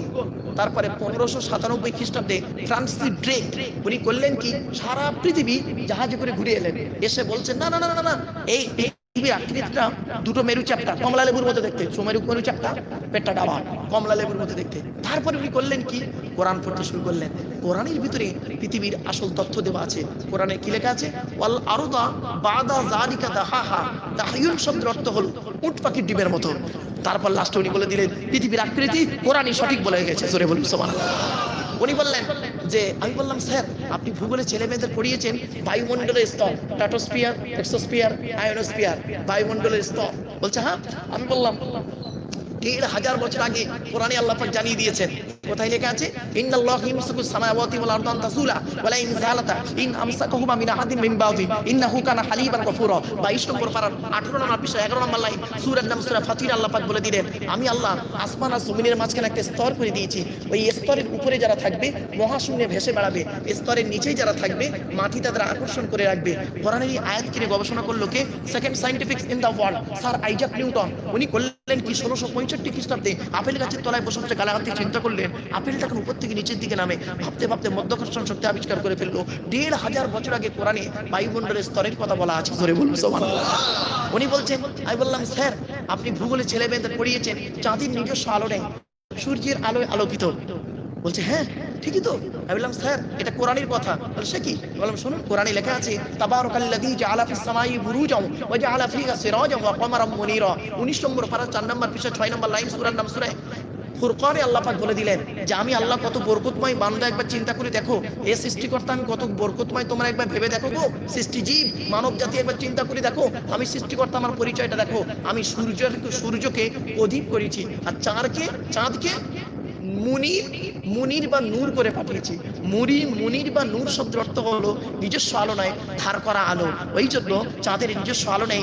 1,500 বছর আগে কোরআন জানিয়ে দিয়েছে সূর্যের আলোয় আলোকিত, চাঁদের নিজস্ব আলো নেই, চাঁদের আলোটা প্রতিফলিত আলো। এখন বিজ্ঞান গবেষণা করে বের করলো ভৌগোলিকরা, কিন্তু 1,500 বছর আগে কোরআন জানিয়ে দিয়েছে। জোরে বলুন সুবহানাল্লাহ। উনি বলছেন, আমি বললাম স্যার আপনি কোরআন ভূগোলে ছেলে মেয়েদের পড়িয়েছেন কি? ভূগোলে ছেলে মেয়েদের পড়িয়েছেন পাহাড়, পর্বত, মালভূমি, সমভূমি পড়িয়েছেন? বলছে হ্যাঁ স্যার। বললাম কোরআনই 1,500 বছর আগে কোরআনে বলা আছে কি, বলে জিবালা আওতাদা। সে কি? বলে ভূগোলে আপনি ছেলে মেয়েদের পড়িয়েছেন ভূমিকম্প পড়িয়েছেন? বলছে হ্যাঁ স্যার। আমি বললাম 1,500 বছর আগে কোরআনে আল্লাহ পাক বলে দিয়েছেন ইজাজুল জিলাতিল আরদু জিলজালহা।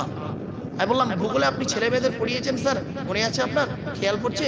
ভূগোলে আপনি ছেলে মেয়েদের পড়িয়েছেন কি?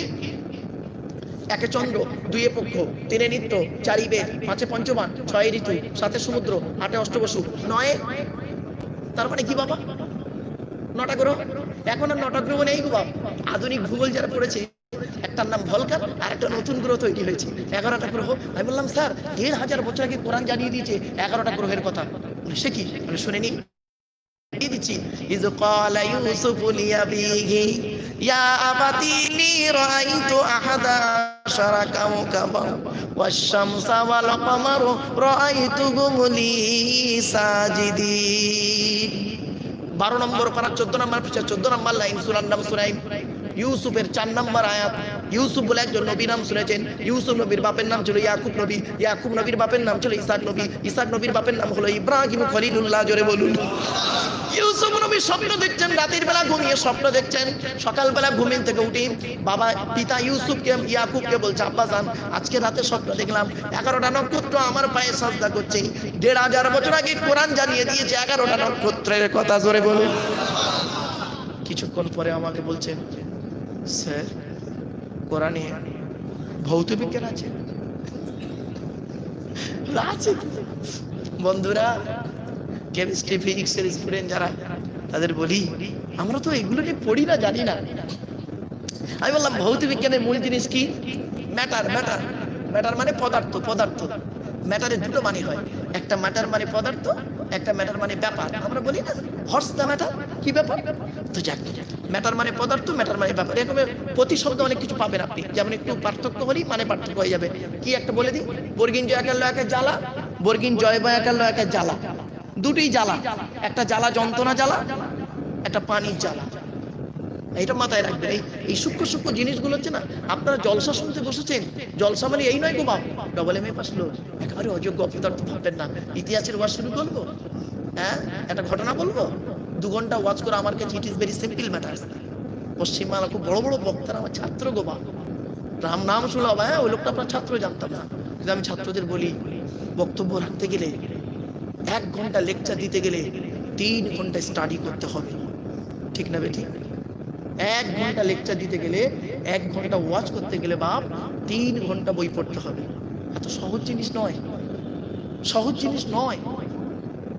এমএ সেকেন্ড ইয়ারের ছেলে মেয়েদের পড়াই, আজকে যদি একটা ভুল বাক্য পড়াই, কালকে গিয়ে আবার ওকে সংশোধন করার সম্ভাবনা আছে, ঠিক না বেঠিক?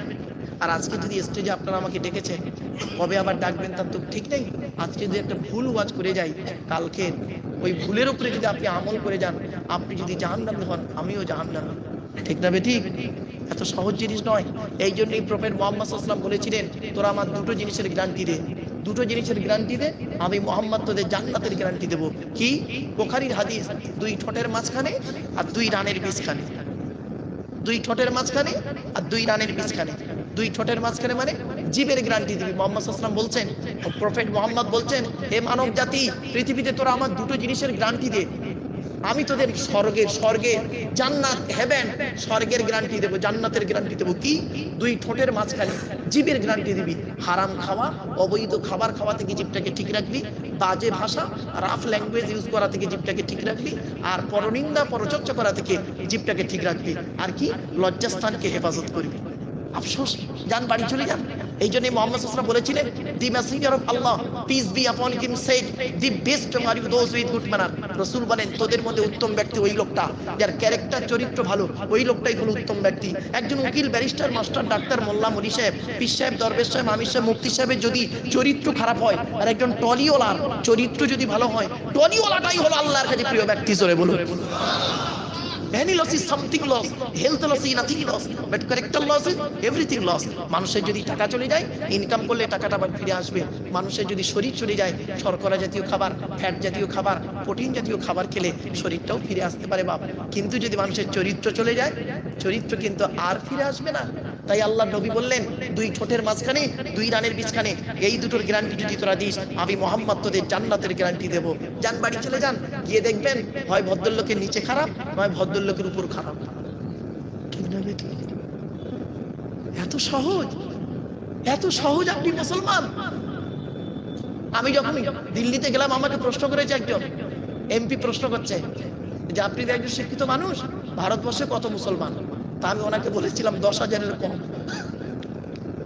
শুনে হেসে ফেললেন আপনারা।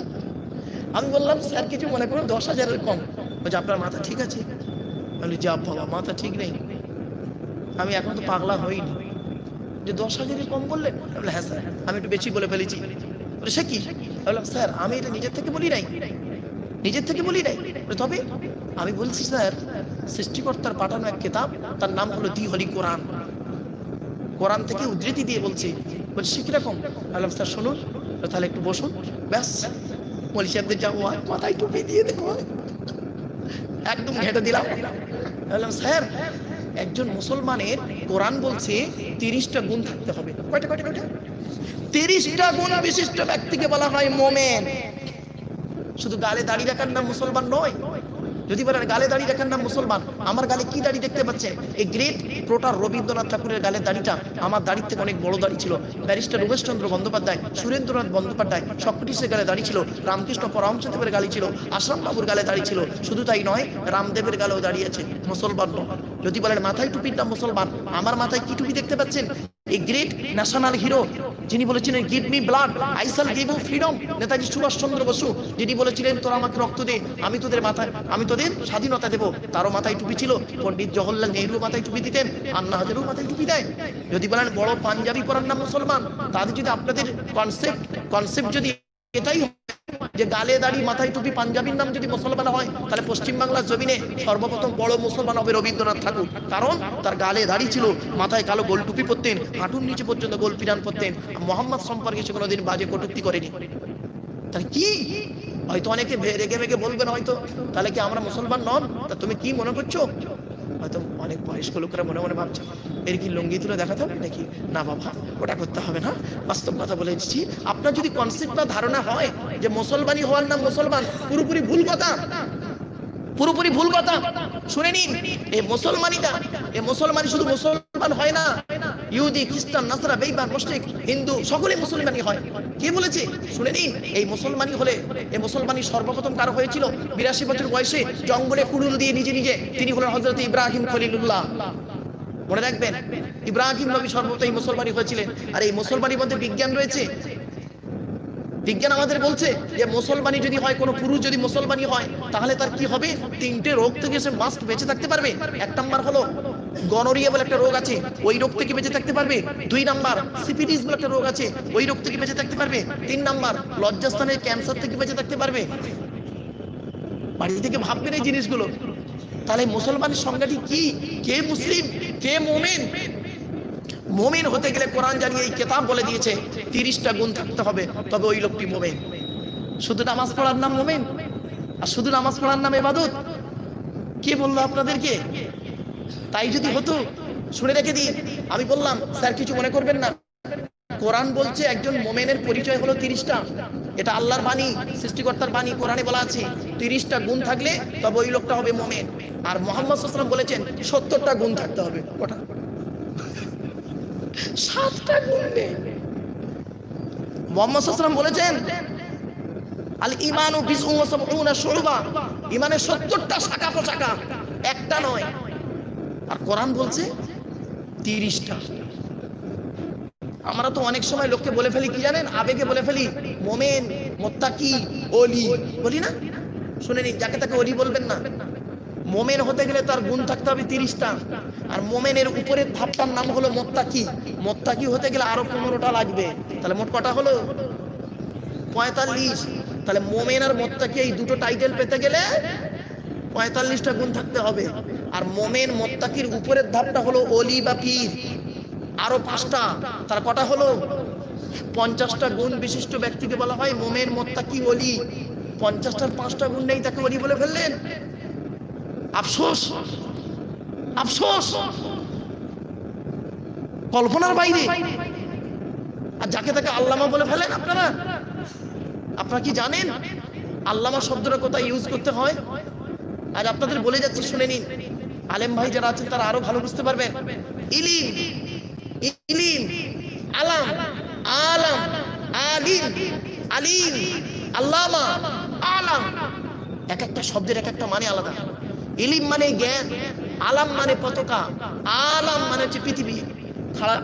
টান হবে যখন আলহামদুলিল্লাহ রাব্বিল আলামিন, আলাম মানে পৃথিবী, আলিম মানে জ্ঞানী, আলিম অধিক জ্ঞানী, আল্লামা তার থেকে আরো জ্ঞানী, আর আলাম ওর জ্ঞানী আর নেই, যাকে তাকে আল্লামা বলে দিলেন। আফসোস, স্টেজে উঠে বক্তব্য, ওয়াজের মোকাদ্দমা ইন্ট্রোডাকশনটাই ভুল বলছে, বক্তব্যের ইন্ট্রোডাকশনটাই সে ভুল বলছে, কোরআনের আয়াত বলছে ভুল, মানে করছে ভুল, আল্লামা বলে দিলেন। আফসোস। আচ্ছা, আমি এই কথাগুলো কেন বলছি বলুন তো? কারণটা আজ বলে দিচ্ছি আজ আপনাদেরকে, আজ কারণটা বলে দিচ্ছি। একটা ছেলে মাদ্রাসায় গেল, গিয়ে 2 পারা 3 পারা হিফজ করেছে, কোরআন মুখস্থ করেছে 3 পারা করে পালিয়ে আসছে। সেই ছেলেটা বক্তব্য করছে, তার নামের আগে লেখা আছে দেখছি হাফেজ, কারি, মৌলানা, মুফতি, গোষ্ঠী ঠেক। আফসোস, সে হাফেজ, কারি, মৌলানা, মুফতি, তার বায়োডাটা জানলাম, আমি তো জানি না। আফসোস। আর আপনার এই এই এই এই এই নোংরা জিনিসগুলো হয় কোথায় জানেন? এই মুসলমানদের মৌলবীদের মধ্যে হয়। এটা মুসলমানদের মৌলবীদের মধ্যে এই এই নোংরা জিনিসটা হয়, যে যেটা নয় তাকে হাই ফাই উল্টো পাল্টা বলে বাজে কমেন্ট তৈরি করে দেওয়া হয়, কিন্তু জেনারেল শিক্ষিতের মধ্যে হয় না। চ্যালেঞ্জ, কোনো ছেলে যদি বিএ পাস করে, সে কোনোদিন তার নামের পাশে লিখতে পারে না এমএ পাস, জেল হয়ে যাবে, ঠিক না বেটি? এই মৌলবীদের মধ্যে এইগুলো হয়। হাত জোড়ো করে আপনাদের বলে যাচ্ছি, এই কথাটা বলছি কেন আপনাদেরকে? চোখগুলো খুলে দিয়ে যাচ্ছি। কারণ কি জানেন? অরিজিনাল যারা সত্যিকারের হাফেজ, কারি, মৌলানা, তাদের ইজ্জত দেয় না মানুষ, চেনেই না তাদের চেনেই না, তাদের গুরুত্ব নেই। আফসোস। আসুন এগুলো থেকে একটু পরিবর্তন করুন। চলো। তো আমার স্কুলের টিচারটা বলছে, স্যার মনে আছে তো? বলছে স্যার ভৌত বিজ্ঞান আছে কোরআনে? তাই বললাম আছে তো। তাহলে ভৌত বিজ্ঞানের মূল জিনিস কি? ম্যাটার মানে পদার্থ। তাই বললাম স্যার পদার্থকে 2 ভাগে ভাগ করা হয়, একটা অণু আর একটা কি পরমাণু। অণু কাকে বলে? পদার্থের ক্ষুদ্রতম কণা যাহা স্বাধীনভাবে বসবাস করতে পারে তাকে বলে অণু। পরমাণু কাকে বলে? পদার্থের ক্ষুদ্রতম কণা যাহা স্বাধীনভাবে বসবাস করতে পারে না তাকে বলে পরমাণু। পরমাণুকে ভেঙে 3টে হয়, ইলেকট্রন, প্রোটন আর নিউটন। আরে 1500 বছর আগে কোরআন জানিয়ে দিয়েছে, 22 নম্বর পারার 7 নম্বর পৃষ্ঠা 14 থেকে 15 নম্বর লাইন, সূরার নাম সূরা সাবার মধ্যে আল্লাহ পাক অণু পরমাণুর কথা বলে দিয়েছে। জোরে বলো। আছে কোরআন কি খেতে পার, বুঝতে পারছেন? শুধু মৌলবীরা পড়বে কোরআনটা, মৌলবী সাহেবরা কোরআনটাকে নিয়ে আরো গন্ডগোল করে ফেলেছে, কারণ এর অপব্যাখ্যা করে মুসলমানদের মধ্যে মারামারি লাগিয়েছে। খারাপ সামনে নেবেন না। আরে আমার একটা থানার ওসি আমাকে বলছে, স্যার কিছু মনে করবেন একটা কথা বলবো, যেহেতু আপনি মানবাধিকার কমিশনের ন্যাশনাল প্রেসিডেন্ট। আমাকে বলছে স্যার একটা কথা বলবো আপনাকে। আমি কি বলছে? এই আপনাদের ধর্মে এই কি বাঁশ নাকি বাঁশ হয়? বললাম কিরকম? বলছে গিয়ে দেখছি যে 2টো স্টেজ করেছে, 2টো স্টেজ, দুদিকেই দেখছি আপনাদের স্বজাতি, আপনাদের জাতির লোক, সব গালে দাঁড়িয়ে মাথায় টুপি টুপি, সব বড় বড় বই সব নিয়ে এসছে, এরাও সব নিয়ে এসছে, আর আমি হলাম বিচারক। তারপর থানার ওসি বিচারক, হিন্দু মানুষ বেচারা, বলছে স্যার আমি তো কিছুই জানি না, আমি বিচারক। তা আমি কিসের মানে বাহাস না বাঁশ হচ্ছে? তা বলছে কি কাম নাকি কেয়াম? আরে সে জানে বেচারা, কেয়ামটা কি সে জানে? বলছে ভাই কি কাম নাকি কিয়াম আমি জানি না, এই সেই তার হচ্ছে, আমি দেখি, আমি বিচারক, আমি তো কিছুই বুঝতে পারিনি, এরা যা বলছে ঠিক, ওরা যা বলছে ঠিক। তারপর কি হলো লাস্টে? বলছে লাস্টে দেখি যে কি নিয়ে নিজেদের মধ্যে কি নিয়ে সব মারামারি হয়ে গেল। তারপর আমি দেখলাম তো ভালো জিনিস নয়, আমি ওদের বললাম ভাই এটা ঠিক হচ্ছে না, চলো থানায় এসো। বলে ওদের 4জন এলো, আস্তে আবার মোসলেক আলীকে ছেড়ে দিয়েছে। কিছু বুঝতে পারছেন আমার কথাটা বলা? লজ্জা করে না? তাহলে তোমরা কত অযোগ্য অপদার্থ যে তোমাদের কোরআন হাদিসের বিচারকের দায়িত্ব দিয়েছো থানার ওসির কাছে, সে বেচারা সেই সাবজেক্টের কিছু জানে না। কতটা তোমরা ধর্মটাকে নিয়ে নিয়েছো নিচে। ইসলাম ধর্ম সম্পর্কে আজ আপনাদের একটু কনসেপ্ট দিয়ে দিই। মুহাম্মদ সাল্লাল্লাহু আলাইহি ওয়াসাল্লামের আদর্শটা কি শুনলে অবাক হয়ে যাবেন। মুহাম্মদ সাল্লাল্লাহু আলাইহি ওয়াসাল্লামের আদর্শ দুই একটা কথা বললে অবাক হয়ে যাবেন। হিন্দু মুসলমানদের প্রতি মুহাম্মদের আদর্শটা কেমন ছিল দেখুন। মুহাম্মদ সাল্লাল্লাহু আলাইহি ওয়াসাল্লাম প্রতিদিন মদিনার বাজারে বেরোতেন। আপনারা তো বাজার করতে বেরোন না বাবা, বলুন একটু আমার সাথে কথা বলুন না। তো মুহাম্মদ সাল্লাল্লাহু আলাইহি ওয়াসাল্লাম বেরিয়েছে, বাচ্চা ছেলেদের দেখতে পেলে মুহাম্মদ সাল্লাল্লাহু আলাইহি ওয়াসাল্লাম কি করতেন জানেন? মুহাম্মদ সাল্লাল্লাহু আলাইহি ওয়াসাল্লাম বাচ্চাদের খুব ভালোবাসতেন। মুহাম্মদ সাল্লাল্লাহু আলাইহি ওয়াসাল্লাম বাচ্চাদের খুব ভালোবাসতেন। সে হিন্দুর বাচ্চা হোক আর মুসলমানের বাচ্চা হোক, এসব ডিভাইড করতেন না মোহাম্মদ সাল্লাল্লাহু আলাইহি ওয়াসাল্লাম। শিশু শিশু, কারণ ঘুমিয়ে আছে শিশুর পিতা, সব শিশুরই অন্তরে। তো মোহাম্মদ সাল্লাল্লাহু আলাইহি ওয়াসাল্লাম বাচ্চাদের দেখতে পেরেই বলতেন আসসালামু আলাইকুম। আসসালামু আলাইকুম মানে মহামারী কিছু নয়, শুনে নিন। আসসালামু আলাইকুম শব্দের বাংলা অর্থ হচ্ছে সৃষ্টিকর্তার করুণা তোমার উপরে বর্ষিত হোক, এটাই এর মানে। তো এবারে করলেন কি, মুহাম্মদ সাল্লাল্লাহু আলাইহি ওয়াসাল্লাম বাচ্চাদের দেখে বলছেন আসসালামু আলাইকুম, বাচ্চারা বলছে ওয়ালাইকুম আসসালাম। এরপরে নবীজি বলছেন, একটা বাচ্চাকে ডেকে বলছে তোমার নাম, তার নাম বললো। তোমার পিতার নাম কি? বললো। তোমার মাতার নাম কি? বললো। তোমার আব্বা মা বেঁচে আছে? আরে ওদের মধ্যে একটা বাচ্চা বলেছিল আমার বাবা মা কেউ নেই, দুজনেই মারা গেছে। ওই বাচ্চাটাকে মুহাম্মদ সাল্লাল্লাহু আলাইহি ওয়াসাল্লাম ঠিক এইভাবে বুকে জড়িয়ে ধরলেন। হে হিন্দু মুসলিম, সে মোহাম্মদ কে একটু পরিচয়টা জেনে নিন। মোহাম্মদ করলেন কি, সেই বাচ্চাটাকে বুকে জড়িয়ে ধরলেন, জড়িয়ে ধরে বলছেন তোমার বাবা মা কেউ বেঁচে নেই? আমি মোহাম্মদ, আমারও বাবা মা কেউ বেঁচে নেই জানো। আমি যখন মায়ের পেটে এসেছিলাম 6 মাস, তখন বাবাকে হারিয়েছি। 6 বছর বয়সে বাবার কবর দর্শন করতে গিয়ে ফেরার পথে মাকেও হারিয়েছি। 6 বছর বয়সে আমিও পিতামাতা হারা হয়েছি জানো। তোমার বাবা মা কেউ বেঁচে নেই বলে মুহাম্মদ সাল্লাল্লাহু আলাইহি ওয়াসাল্লাম করেছিলেন কি, ডান হাতটা নিয়ে ওই বাচ্চাটার মাথায় হাত বুলাচ্ছে। আর কি বলেছিল শুনে নিন, মান আওয়ায়াতি মানে ইলা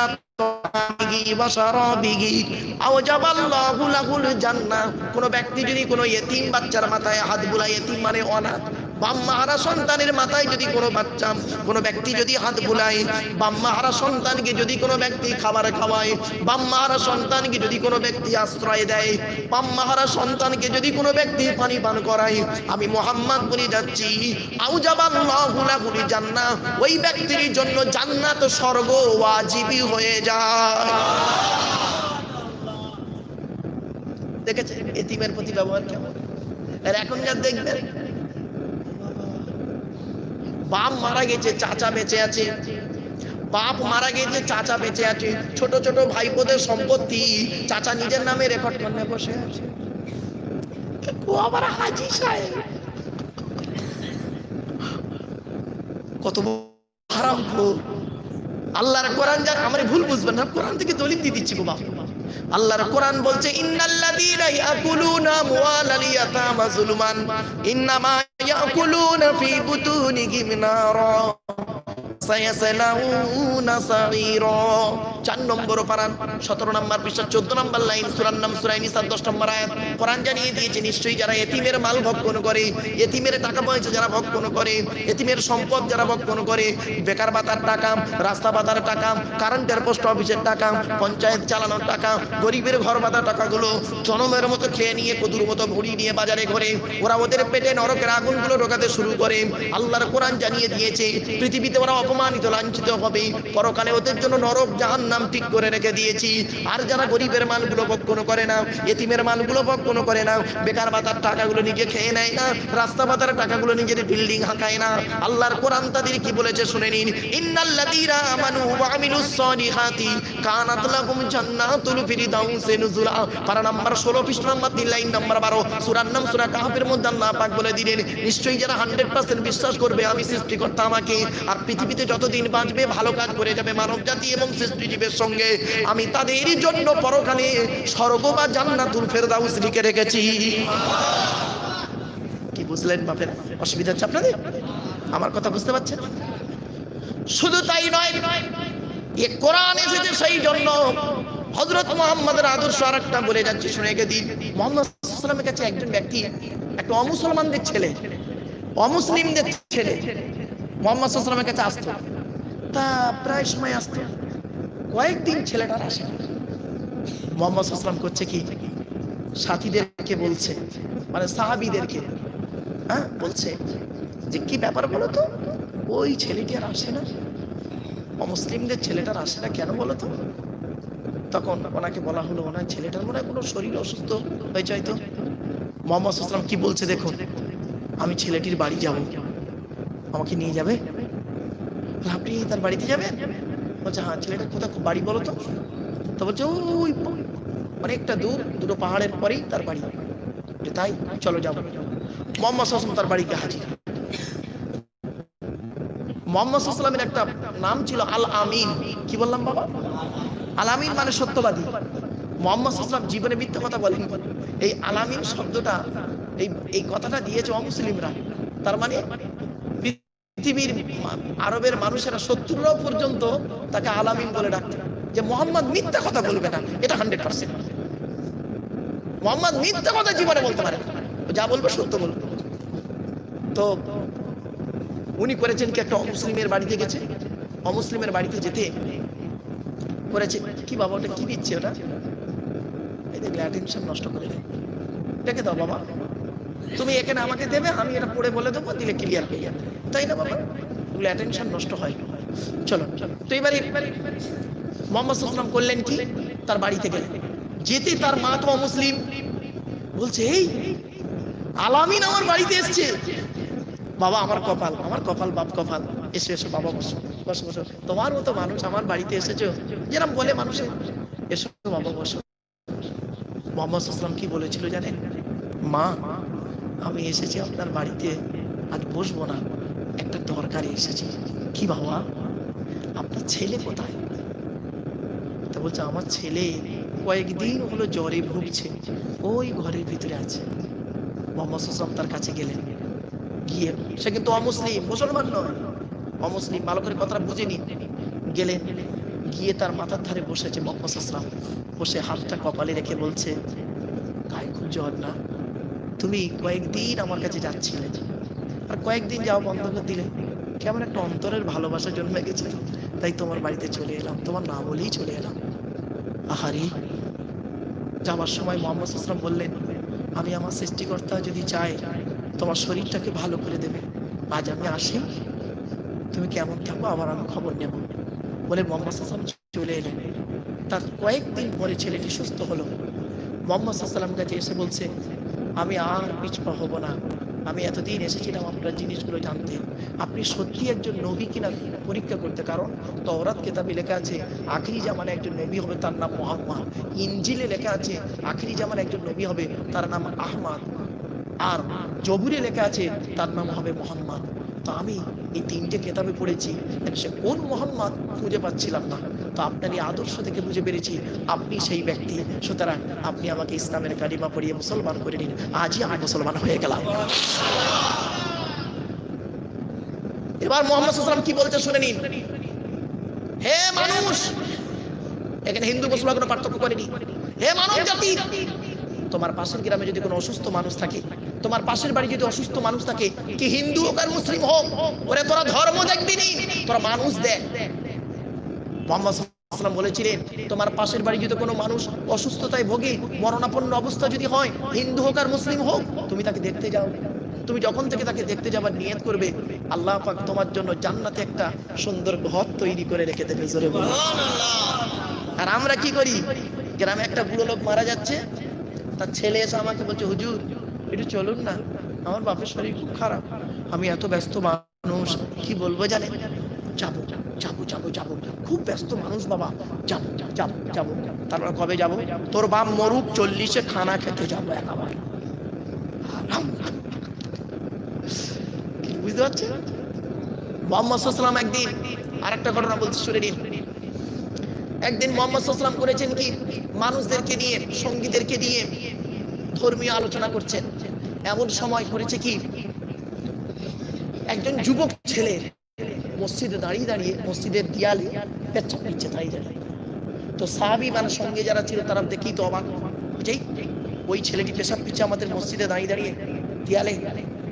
নবী বসে আছে, ইয়া রাসূলুল্লাহ, হে নবী আপনি আমাকে অনুমতি দিন, তরোয়াল নিয়ে 2 টুকরো করে দেবো এক্ষুনি ওকে। এত বড় সাহস, মসজিদে দাঁড়িয়ে দাঁড়িয়ে পেশাব দিচ্ছে আমাদের মসজিদের গায়ে। তখন মুহাম্মদ সাল্লাল্লাহু আলাইহি ওয়াসাল্লাম, কি মানুষ দেখুন, মুহাম্মদ সাল্লাল্লাহু আলাইহি ওয়াসাল্লাম বলেছিলেন, দাঁড়া, ওকে মেরো না, কারণ পেশাব ভিত্তে ভিত্তে যদি কাউকে পেছন দিক থেকে হঠাৎ করে আচানক যদি কারো অ্যাটাক করা হয়, তখন ওটা রোগে পরিণত হয়ে যেতে পারে। চিন্তা করতে পেরেছেন? কোনোদিন ভেবেছেন এই কথাটাকে নিয়ে? তারপরে পেশাবটা ফেরা হয়ে গেল, ছেলেটি চলে যাচ্ছে।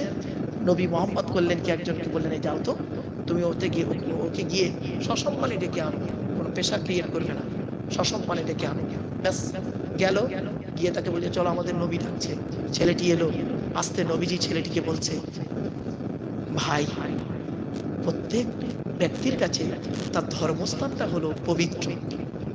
কি ভাষা দেখুন, প্রত্যেক ব্যক্তির কাছে তার ধর্মস্থানটা হলো পবিত্র, সুতরাং এটা মুসলমানদের ধর্মস্থান, তো সুতরাং এটা পবিত্র স্থান তাদের কাছে। তো এখানে অপবিত্র পেশা বলো, অপবিত্র জিনিস কোনো ধর্মস্থানে কোনো দিন, তোমার ধর্মস্থানে হোক বা অন্য কোনো ধর্মস্থানে হোক, এরকম পেশাব বা নোংরা করতে নেই। অন্য জায়গায় ফিরবে ভাই, যাও, কিছু মনে করো না, যাও। ছেলেটা চলে যাচ্ছে, কিছুটা গেল, যেই ছেলেটা চিন্তা করছে আমার স্বজাতিরা আমাকে তো মারধর তো দিত, না মারলেও গালাগালিও করতে দিত, আজকের আমি মোহাম্মদের ধর্মস্থানে গিয়ে পেশাব ফিরে চলে এলাম, সেই মোহাম্মদ আজকে আমাকে এত ভদ্র ভাষায় বললো। না, একজন নবীর আবির্ভাব ঘটবে কথা শুনেছিলাম, মোহাম্মদ আদর্শবান ব্যক্তি, এই সেই ব্যক্তি আদর্শবান। ঘুরে গিয়ে আবার ঘুরে আসছে, এসে বলছে, হে নবী, আমি ইসলামের কালেমা পড়ে মুসলমান হয়ে গেলাম। আদর্শ কোথায় দেখেছেন? কি দেখেছেন? মুহাম্মদ সাল্লাল্লাহু আলাইহি ওয়াসাল্লামকে নিয়ে গবেষণা করছি সারা পৃথিবী। জাস্ট একটা এক্সাম্পল দিচ্ছি আপনাদের, অসুবিধা হচ্ছে বাপরে আপনাদের? এই যে আপনারা বিবাহ করেছেন, বিবাহ বিবাহ বিবাহ বয়হস্যই বয়াকার হ, বয়হস্যই বিবেক। যে পুরুষের জ্ঞান আছে, বিবেক আছে, বুদ্ধি আছে, সেই বিয়ে করতে পারে। পাগলের হাতে নারীর জীবন তুলে দিয়ে নষ্ট করে লাভ নেই।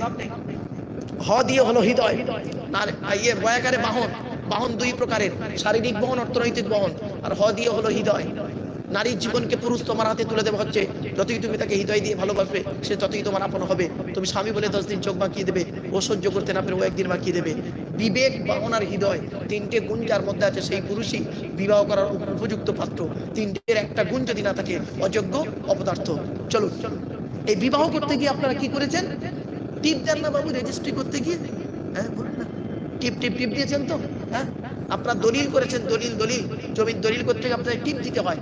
আধার কার্ড করতে গিয়েছেন, আধার কার্ড করতে গিয়ে আপনারা টিপ দিয়েছেন কেন? আপনি এমএ পাস লোক, 4 বার সই করলে হবে না আধার কার্ড? কারণ সই নকল হতেও পারে, নাও পারে, টিপ কোনোদিন নকল হয় না। ঠিক না বেটি? আরে এটা কোরআনের কথা, 1500 বছর আগে কোরআনে আল্লাহ পাক বলে দিয়েছেন। আয়া সাবুলি ইনসানু আল্লান নাজমা ইদামা বালা কাদিরিনা আলা আন নুসাউবিয়া বানানা। সূরার নাম সূরা কিয়ামা 29 নম্বর পারা 6 নম্বর আয়াতে আল্লাহ পাক বলে দিলেন, হে মানব জাতি, তোরা কি মনে করেছিস আমরা মরে গেলে পচে গলে হাড় হয়ে যাব, আর মনে হয় কিয়ামতের মাঠে আল্লাহ আমাদের আর তুলতে পারবে না, পরকালে মনে হয় সৃষ্টিকর্তা আমাদের আর তুলতে পারবে না? খবরদার, তোরা কোনোদিন ভাববি না এই পৃথিবীর জমিনে যেমন তোদের বুড়া আঙুলের ছাপ যেমন কারোর সঙ্গে কারোর কোনো মিল নেই, কিয়ামতের মাঠেও কারোর সঙ্গে কারোর কোনো মিল পাবি না। কোরআনের এই আয়াতকে নিয়ে কে গবেষণা করলো? কোন মোল্লা মনি সাহেব গবেষণা করেনি। থাইল্যান্ডের চ্যাংম্যাং ইউনিভার্সিটি ইয়ানাথং বিভাগের প্রফেসর, বিখ্যাত পণ্ডিত বৈজ্ঞানিক, লোকটার নাম হলো তাথাগত জেসান। উনি একজন খ্রিস্টান, উনি একজন মুসলমান নন খ্রিস্টান। উনি বললেন কোরআনে ভুল আছে। বলে কি ভুল আছে? বলল কোরআনে লেখা আছে বুড়া আঙুলের ছাপ নাকি কারোর সঙ্গে কারোর কোনো মিল নেই।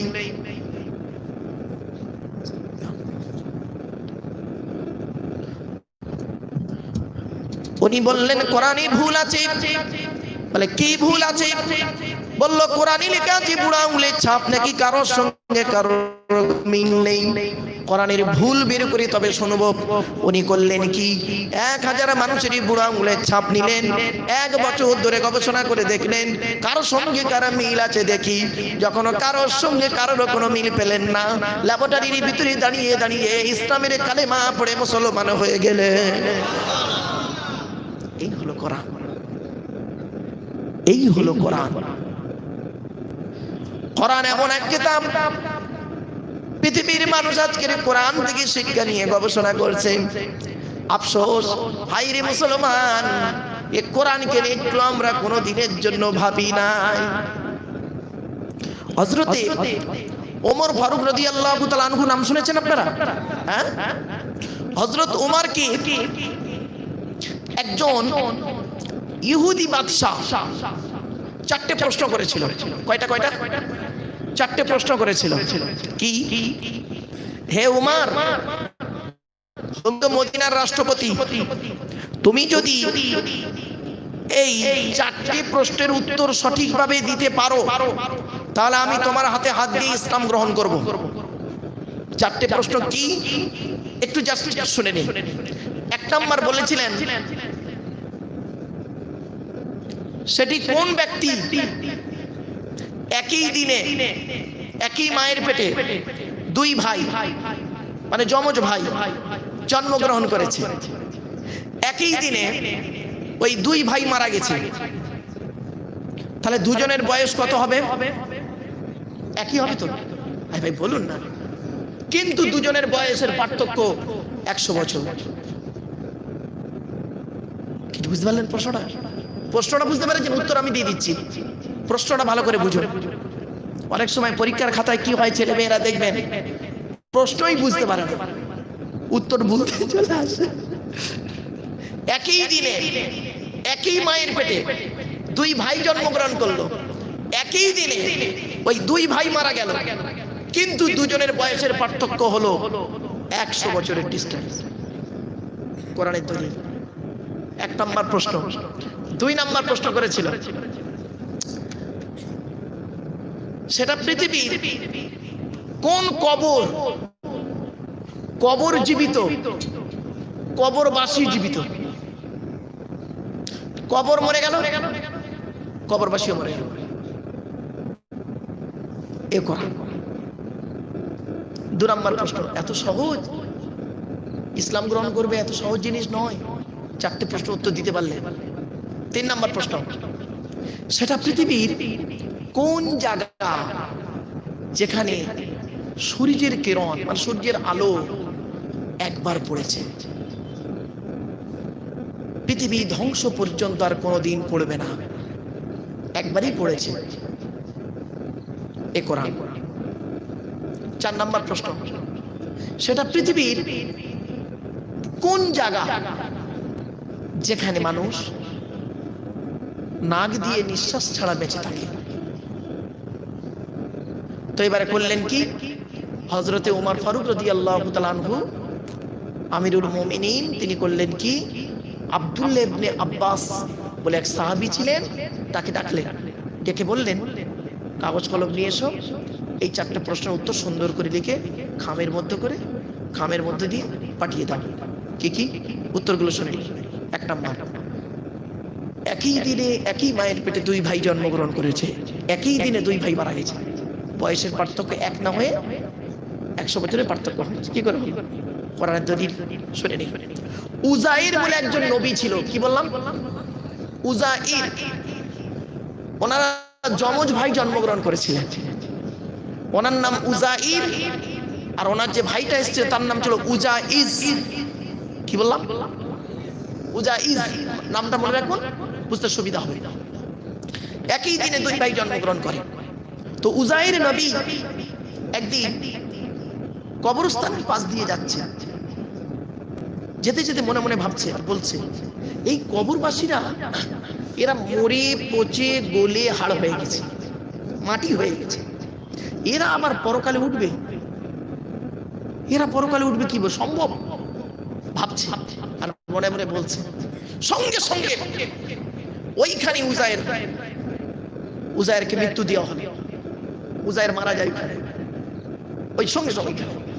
মারা যাবার পর এবারে এদিকে ভাইরা সব খুঁজে খাজে পায় না, তো মনে করে যে ভাই মরে গেছে, কি নিরুদ্দেশ হয়ে গেছে ইত্যাদি। 100 বছর পর উজাইরকে সৃষ্টিকর্তা জীবিত করলেন। জীবিত করার পরে জিজ্ঞাসা করছে, উজাইর, কতদিন তুমি মৃত অবস্থায় ছিলে? উজাইর বলছে, একদিন অথবা তার থেকে বেশি কিছু সময়। সৃষ্টিকর্তা বলছে, না উজাইর, তুমি 100 বছর মৃত অবস্থায় ছিলে। সে কি সম্ভব? বলছে, দেখবে, তুমি যখন এসেছিলে গাধাটা তোমার সাথে ছিল, গাধার কঙ্কালটা রেখে দিয়েছি তোমাকে জানানোর জন্য, দেখো। ব্যাস, সঙ্গে সঙ্গে উজাইর কি করলেন? সাজদায় পড়ে গেলেন, নত হয়ে গেলেন সৃষ্টিকর্তার কাছে। হে সৃষ্টিকর্তা, তুমি সবই করতে পারো। তারপরে উজাইর করলেন কি? সাজদা থেকে উঠে বাড়ি চলে এলেন। যেতে সে ভাই যে ছিলেন সে তো বুড়ো হয়ে গেছে, সে দেখো অবেরি তুই 100 বছর কোথায় ছিলিস, অমুক সে মানে কার অন্যরকম ব্যাপার। তখন সব ঘটনা খুলে বলল। এবার আসছি, এবারে ওই দুই ভাই, উজায়ের নবী যেদিন মারা যায় ওনার ভাইও সেদিন মারা যায়, একই কিছুক্ষণের ডিস্টেন্স পার্থক্য হয়েছিল, একই দিনে দুই ভাই মারা যায়। এবার আসুন, একই দিনে দুই ভাই জন্মগ্রহণ করলো, একই দিনে দুই ভাই মারা গেল, মাঝখানে 100টা বছর ওই ব্যক্তি মৃত অবস্থায় ছিল। দলিলটা কোথায় আছে? কোরআনে। কোরআনে কোথায় লেখা আছে বলে দিচ্ছি। 3 নম্বর পারা 2 নম্বর পৃষ্ঠা একেবারে 8 নম্বর লাইন, সূরার নাম সূরা বাকারা। আও কাল্লাযী মাররা আলা ক্বরিয়াতি ওয়া হিয়া খাবিয়াতুন আলা উরুশিহা ক্বালা আন্না ইউহয়ি হাযিহিল্লাহু বা'দা মাউতিহা ফাআমাতাহু আল্লাহু মিয়াতা আমিন সুম্মা বা'আসা ক্বালা কাম লাবিস্তা ক্বালা লাবিস্তু ইয়াওমান আও বা'দা ইয়াওমি ক্বালা বাল লাবিস্তা মিয়াতা আমিন ফানজুর ইলা তুআমিকা ওয়া শারাবিকা লাম ইয়াতাসাদ্দা। এর বাংলা অর্থটা আপনাদেরকে গল্প আকারে বলে দিলাম। 2 নম্বর ব্যক্তি, 2 নম্বরটা হচ্ছে কি, যে কবরবাসী জীবিত, কবর জীবিত, তাই তো নাকি? বলুন না একটু। সুয়েজ খাল, ক্যাসপিয়ান সাগর, একটু গেলেই একটা দ্বীপ পড়ে, দ্বীপটার নাম হলো নাইনুয়া। কি বললাম? নাইনুয়া শহর। ওই শহরে একজন নবী এসেছিলেন, নবীটার নাম হলো হযরতে ইউনুস আলাইহিস সালাতু ওয়াস সালাম, ইউনুস নবী। তো উনি ওখানে করলেন কি, মানুষদেরকে ভালো কাজের আদেশ, অসৎ কাজে নিষেধ করতে লাগলেন। শুনে নিন, পৃথিবীতে যত প্রফেট এসেছেন, নবী এসেছেন, অ্যাপোস্টল এসেছেন, তাদের কাজ ছিল একটাই, মানুষকে খারাপ পথ থেকে ভালো পথে আনা। এটাই ছিল প্রত্যেকের কাজ। তো উনি করলেন কি, মানুষদেরকে ভালো কাজের আদেশ করতে লাগলেন, অসৎ কাজে নিষেধ করতে লাগলেন। তখন গ্রামের মানুষরা ওনাকে মারার পরিকল্পনা নিল। কি উনি করলেন কি, প্রাণের ভয়ে চলে যাচ্ছেন, গিয়ে ছুটে ছুটে যাচ্ছেন, সামনে পড়েছে নদী, মাঝি দেখতে পাচ্ছে, নৌকাও দেখতে পেয়েছে, বলছে এদিকে আয়, লাগা। লাগিয়েছে, উনি নৌকাতে উঠে পড়েছে, উঠে পড়ে চলে যাচ্ছে। কিছু মানুষও নৌকা সেই সময় উঠেছে। এমন সময় একজন জ্যোতিষী ছিলেন, সে বলছে এই এই নৌকা এখনই ডুবে যাবে, এখনই নৌকাটি ডুবে যাবে। কারণ বলছে এই নৌকাতে এমন একজন ব্যক্তি উঠেছে যে তার প্রভুর বিনা অনুমতিতে দেশ ছেড়ে পালাচ্ছে, তার কারণে সে করলো উঠে দাঁড়াও। ইউনুস নবী বুঝতে পারলেন কিছু করার নেই, উঠে দাঁড়িয়েছে।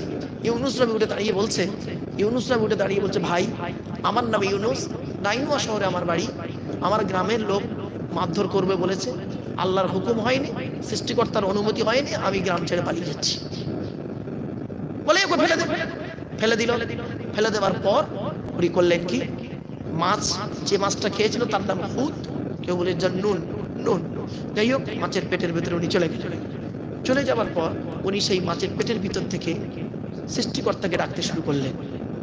সৃষ্টিকর্তাকে ডাকতে শুরু করলেন কি, ওয়াজান্নুনি যাহাবা মুগাদিবান ফাযান্না আল্লাহ নাকদিরু আলাইহি ফানাদা ফিজ যুলুমাতি আল্লা ইলাহা ইল্লা আনতা সুবহানাকা ইন্নী কুনতু মিনাজ জালিমিন ফাস্তাজাবনা লাহু ওয়া নাজ্জাইনাহু মিনাল গাম্মি ওয়া কাযালিকা নুনজিল মুমিনিন। এবারে বাংলা অনুবাদটা করে দিই। কোথায় আছে আয়াতটা? 17 নম্বর পারার 8 নম্বর পৃষ্ঠা 9 নম্বর লাইন, সূরার নাম সূরা আম্বিয়া। উনি মাছের পেটের ভিতর থেকে ডাকলেন, হে সৃষ্টিকর্তা, আমি খুব অপরাধ করেছি, আমারে তুমি ক্ষমা করে দাও এবং আমায় তুমি উদ্ধার করো। এই কথা বলতে বলতে মাছ করলো কি, মানে এদিক ওদিক করতে করতে গিয়ে ডাঙায় ওনাকে উগলে দিল। দিদি যেখানেই উনি গিয়ে বলেন, গাটা সব ছিলে চালে গিয়েছে, খুব ছিলে গিয়েছে গাটা, পেটের ভিতরে ছিল, গাটা ছিলে চালে গিয়েছে। তারপরে সেখানে একটা লাউ গাছ ছিল, লাউ লাউ লাউ, কদু, কদু যাকে বলে, তাই তো বাবা, কদু গাছ। শুনে রেখে দিন, প্রফেট মুহাম্মদ সাল্লাল্লাহু আলাইহি ওয়াসাল্লাম দুটো সবজি খেতে ভালোবাসতেন। কয়টা? দুটো সবজি খেতে ভালোবাসতেন। কি কি? একটা হলো লাউ বা কদু জানেন, আর একটা সবজির নাম হলো শশা, কচি শশা খেতে মুহাম্মদ সাল্লাল্লাহু আলাইহি ওয়াসাল্লাম ভালোবাসতেন। কানাডার টরন্টো ইউনিভার্সিটি অ্যানাটমি বিভাগের প্রফেসর, বিখ্যাত পণ্ডিত বৈজ্ঞানিক, তার নাম হলো উইলিয়ামস হার্ভে। উনি বলছেন যে আমি প্রফেট মুহাম্মদকে নিয়ে গবেষণা করলাম, গবেষণা করে অবাক হয়ে গেলাম মুহাম্মাদের বাণীগুলো নিয়ে। কি মুহাম্মদ বলেছেন কচি শশা খেতে, উনি নিজে খেতেন। আমি দেখি তো ওনার খাওয়াটা কি ভালো ছিল, একটু দেখি। তো আমি গবেষণা করতে গিয়ে দেখলাম কচি শশার এত উপকার, শশা নিজে হজম হতে পারুক আর না পারুক, অপরকে হজম করে মাল বের করে দেয়। শশা খেলে ব্রেন ঠিক থাকে, সুগার ঠিক থাকে, প্রেশার ঠিক থাকে, লিভার ঠিক থাকে, পেট পরিষ্কার হয়, শশা নিজে হজম হতে পারুক আর না পারুক অপরকে হজম করে বের করে দেয়। 1500 বছর আগে মোহাম্মদ যে খাবারটা খেলো সেই খাবারটাকে নিয়ে কানাডার টরন্টো ইউনিভার্সিটি অ্যানাটমি একজন প্রফেসর, বিখ্যাত পণ্ডিত বৈজ্ঞানিক, লোকটির নাম হলো উইলিয়ামস হার্ভে, উনি গবেষণা করে বের করলেন। শুধু তাই না, এরকম উনি বললেন আবারও আমি গবেষণা শুরু করলাম। মোহাম্মদ বলেছেন যে খাবার শেষে তোমরা আঙুলটাকে চাটবে, আছে না মুসলমান ভাইরা খাবার শেষে আঙুল চাটে, উনি বলছেন আঙুল চাটতে কেন বললো? আমি গবেষণা করে দেখলাম মানুষ খাবার পরে আঙুল যখন চাটবে মুখের ভিতরে একটা লালা গ্রন্থি আছে, যে লালাটা এমনিতেই বেরোয় না, যখন মানুষ আঙুলগুলো চাটবে চাটতে চাটতে ওই লালাটা বেরোবে, তার হজমের উপকার হবে।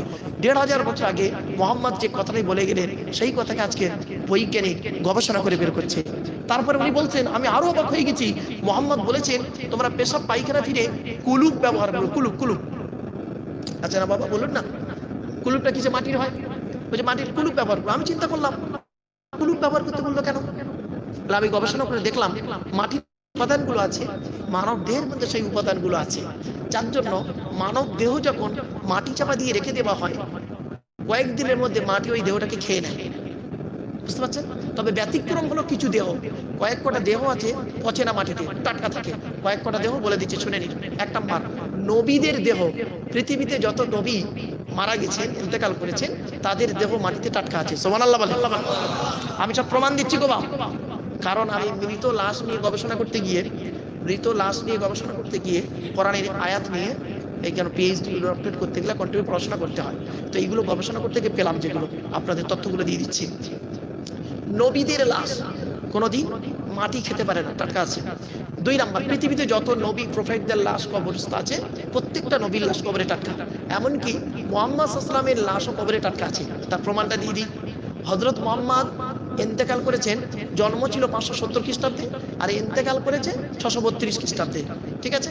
আর 695 খ্রিস্টাব্দে, তার মানে 632 থেকে 695 কত বছর হচ্ছে বুঝতে প্রায় 58-60 বছর হয়ে যাচ্ছে, 62-63 বছর। মুহাম্মদ সাল্লাল্লাহু আলাইহি ওয়াসাল্লামের মারা যাবার 63 বছর পরের ঘটনা। তখন বাদশা ছিল কে? আব্দুল মালিক বিন মারওয়ান বিন হাকাম। আব্দুল মালিক, যাকে ইতিহাসে বলা হয় father of king, Abdul Malik. উনি করেছেন কি, ওই মুহাম্মাদের কবরটাকে, মুহাম্মদ সাল্লাল্লাহু আলাইহি ওয়াসাল্লামের কবরটাকে ওই গম্বুজ আকারে করবে। তখন গম্বুজ ছিল না, এমনি রেডিমেড কবর ছিল। গম্বুজ করেছিলেন কে? ওই আব্দুল মালিক বিন মারওয়ান বিন হাকাম, আব্দুল মালিক, বাদশা আব্দুল মালিক। তো উনি করেছেন কি, কোদাল দিয়ে ওই করছেন, বনেত বলেন তো নাকি বাবা, বনেত খুলছেন। তো মুহাম্মদ সাল্লাল্লাহু আলাইহি ওয়াসাল্লামের কবরের ভিতরে 3টে কবর আছে। 1 নম্বর হলো মুহাম্মদ সাল্লাল্লাহু আলাইহি ওয়াসাল্লামের কবর, 2 নম্বর হলো আবু বকর ওনার সঙ্গীর কবর, শ্বশুর মশাই, 3 নম্বর হলো উমারের কবর, উনিও ওনার শ্বশুর এবং সঙ্গী, 3 জনের কবর আছে। এখন মাটি খুলতে খুলতে হঠাৎ একটা টাটকা পা বের হলো, টাটকা পা। এখন কার পা? কেউ বলছে মুহাম্মদ সাল্লাল্লাহু আলাইহি ওয়াসাল্লামের পা, কেউ বলছেন আবু বকরের পা, কেউ বলছে উমারের পা। তারপরে অনেকে দেখলো যে না, এই দিকে তো হয়তো মুহাম্মদ সাল্লাল্লাহু আলাইহি ওয়াসাল্লামের কবরটা এই দিকটা, সুতরাং এটা মুহাম্মদ সাল্লাল্লাহু আলাইহি ওয়াসাল্লামের পা। শুধু তাই নয়, মুহাম্মদ সাল্লাল্লাহু আলাইহি ওয়াসাল্লামের দেহটাকে চুরি করার জন্য বাদশা নুরউদ্দিনের একটা ঘটনা আছে, শুনেছেন কি? হ্যাঁ, বাদশা নুরউদ্দিনের ঘটনা আছে, ব্যাপক একটা আলোচনা। যাই হোক, এবার আসছি। 1 নম্বর হলো নবীদের দেহ কবরে টাটকা।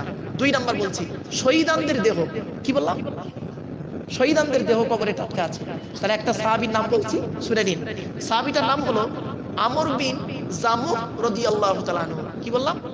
আমর বিন জামুহ, নামটা মনে রাখুন, বুঝতে সুবিধা হবে। উনি ছিলেন খুব ধনী মানুষ, খুব পয়সাওয়ালা। ওনাকে কেন্দ্র করে কোরআনের আয়াত নাযিল হয়েছে, সহজ কথা নয়। উনি খুব ধনী মানুষ ছিলেন। তো মুহাম্মদ সাল্লাল্লাহু আলাইহি ওয়াসাল্লামের কাছে এসে বলছেন, হে নবী, আমি তো অনেক পয়সাওয়ালা মানুষ, তা আমার এই পয়সাগুলো কোথায় ব্যয় করলে বৃদ্ধ পিতামাতার পিছনে যত পয়সা ব্যয় করবে হয়ে যাবে, আর তোমাদের স্ত্রী ছেলে মেয়ের পিছনে পয়সা ব্যয় করবে আল্লাহ খুশি হবে, গরিব ফকির এতিম মিসকিনদের পিছনে পয়সা ব্যয় করবে আল্লাহ খুশি হয়ে যাবে। ব্যাস, ওই আমর বিন জামুহ রাদিয়াল্লাহু তাআলা আনহু উনি উহুদের যুদ্ধে মারা যান, শহীদ হয়ে যান। তো শহীদ হয়ে যান তখন ওনার হাতটা কপালে চোট লেগেছিল, আর ডান হাতটা ঠিক হাতে লেগেছে চোট, আর ডান হাতটা এই বুকে এইভাবে ছিল। ভালো করে দেখে নিন, এইভাবে ছিল। তো শহীদানরা যেভাবেই মারা যায়, শহীদ হয়, ওইভাবেই তাদেরকে দাফন করে দেওয়া হয়। এবারে উনি করেছেন কি, ওনাকে দাফন করা হয়ে গেছে। ওনার ইন্তেকালের খুব কম করে হলে 30 বছর পরের ঘটনা। 30 কি প্রায় 50 বছর পরে মুয়াবিয়া রাদিয়াল্লাহু তাআলা আনহু উনি করেছেন কি, একটা খাল খনন করছিল। খাল, এজিদের বাপ খাল, তখন উনি রাষ্ট্রপতি, মুয়াবিয়া রাষ্ট্রপতি ছিলেন। তো এবারে খাল খনন করতে করতে উনি বললেন, এই শোনো, এইখানে যাবার পথে, খাল খনন করার পথে অনেক শহীদানদের লাশ পেতে পারি, তবে যাদের আত্মীয়দের বলে দিচ্ছি শুনে নাও, তোমাদের যাদের যাদের লাশ, আত্মীয়দের লাশ আছে, তোমরা তোমাদের লাশগুলো এখান থেকে তুলে নিয়ে গিয়ে একটু দূরে গিয়ে পাঠিয়ে দাও। ঘোষণা দিয়ে দিলেন। সেই মোতাবেক তারা করলো কি, লাশগুলো নিয়ে চলে যাচ্ছে। অবশেষে আমর বিন জামুহ রাদিয়াল্লাহু তাআলা আনহুর লাশটা কেউ নিয়ে যেতে পারলো না। এবারে খাল খনন করতে করতে ওনার লাশটা বের হয়ে পড়ে। সঙ্গে সঙ্গে বের হতে দেখছে যেভাবেই উনি শহীদ হয়েছিলেন সেইভাবেই ওনার লাশটা রয়েছে। তো হাতটা থেকে, এই ডান হাতটা বুকের উপরে রয়েছে এরকম।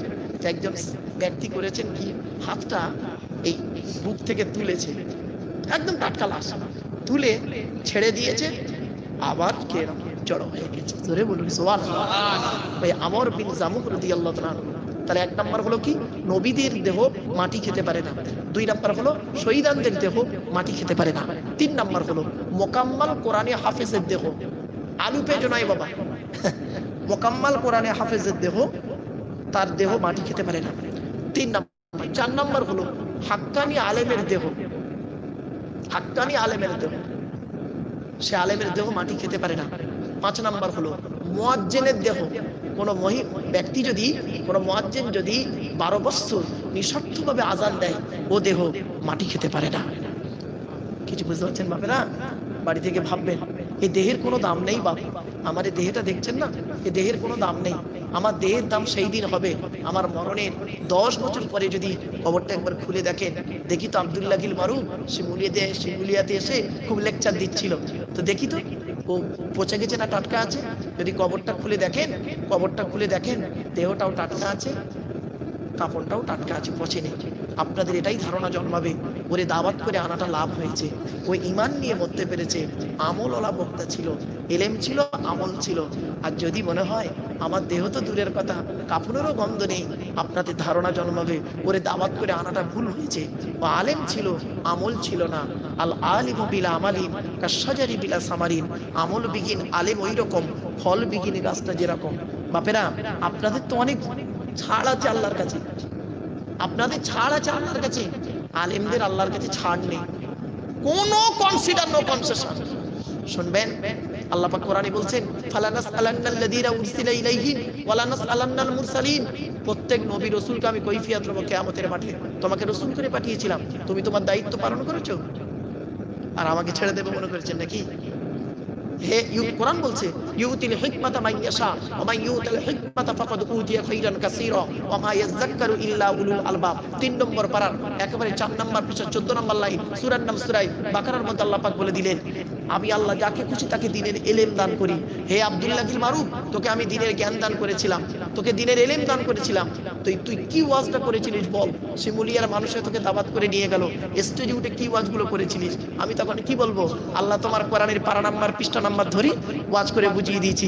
আল্লাহ বলবেন, কাযযাবতা, মিথ্যাবাদী, তুই এজন্যই ওয়াজ করতি যাতে করে পাশের গ্রাম থেকে একটা জলসার দাওয়াত তোর বেড়ে যায়, এই জন্যই তুই ওয়াজ করছিলিস। মনে আছে তুই যে প্যান্ডেলের তলায় বসে ওয়াজ করছিলিস, ওই প্যান্ডেলের তলায় কত সুদখোর, ঘুষখোর, ব্যভিচারখোর, নারী নির্যাতন, কত জমির আলচোর, হুকমারা কারেনওয়ালা। শুধু তাই নয়, কত পিতা ছিল সন্তানকে সম্পত্তি থেকে বঞ্চিত করেছে, কত সন্তান ছিল পিতামাতার অবাধ্য ছিল, মারধর করেছে, অত্যাচার করেছে। এমনকি কমিটির ছেলেরাও তো নামাজ পড়তো না, ওদের বিরুদ্ধে তুই তো একবার মুখ খুললি না। ও, তোর মালে যদি কম দেয় না, এই জন্য ওদের মন জয় করা ওয়াজগুলো করেছিলিস। আয়, তোকে দিয়ে জাহান্নাম প্রথমে স্টার্ট হবে। বাপেরা, বাস্তব হাদিস তুলে দিচ্ছি আপনাদের কাছে। আল্লাহর নবী মেরাজে গেলেন, জান্নাত জাহান্নাম দেখলেন, জাহান্নামায় কি দেখলেন আর জান্নাতে কি দেখলেন শুনে নিন। জান্নাতের ভিতরে নবী হাঁটছিলেন, হাঁটতে হাঁটতে হাঁটতে হাঁটতে হঠাৎ একজনের জুতোর আওয়াজ শুনতে পেলেন। নবী বলছেন, জান্নাতের ভিতরে জুতোর আওয়াজ কার রে? স্টেজে আসছেন নাকি? আচ্ছা আচ্ছা, নারায়ে তাকবীর, নারায়ে তাকবীর। আওলাদে মুজাদ্দিদে জামান, নারায়ে তাকবীর। কখন আসবে? বাপেরা, হুজুরকে বলা হয়তো মনে হয় স্টেজেই আসছেন। হ্যাঁ,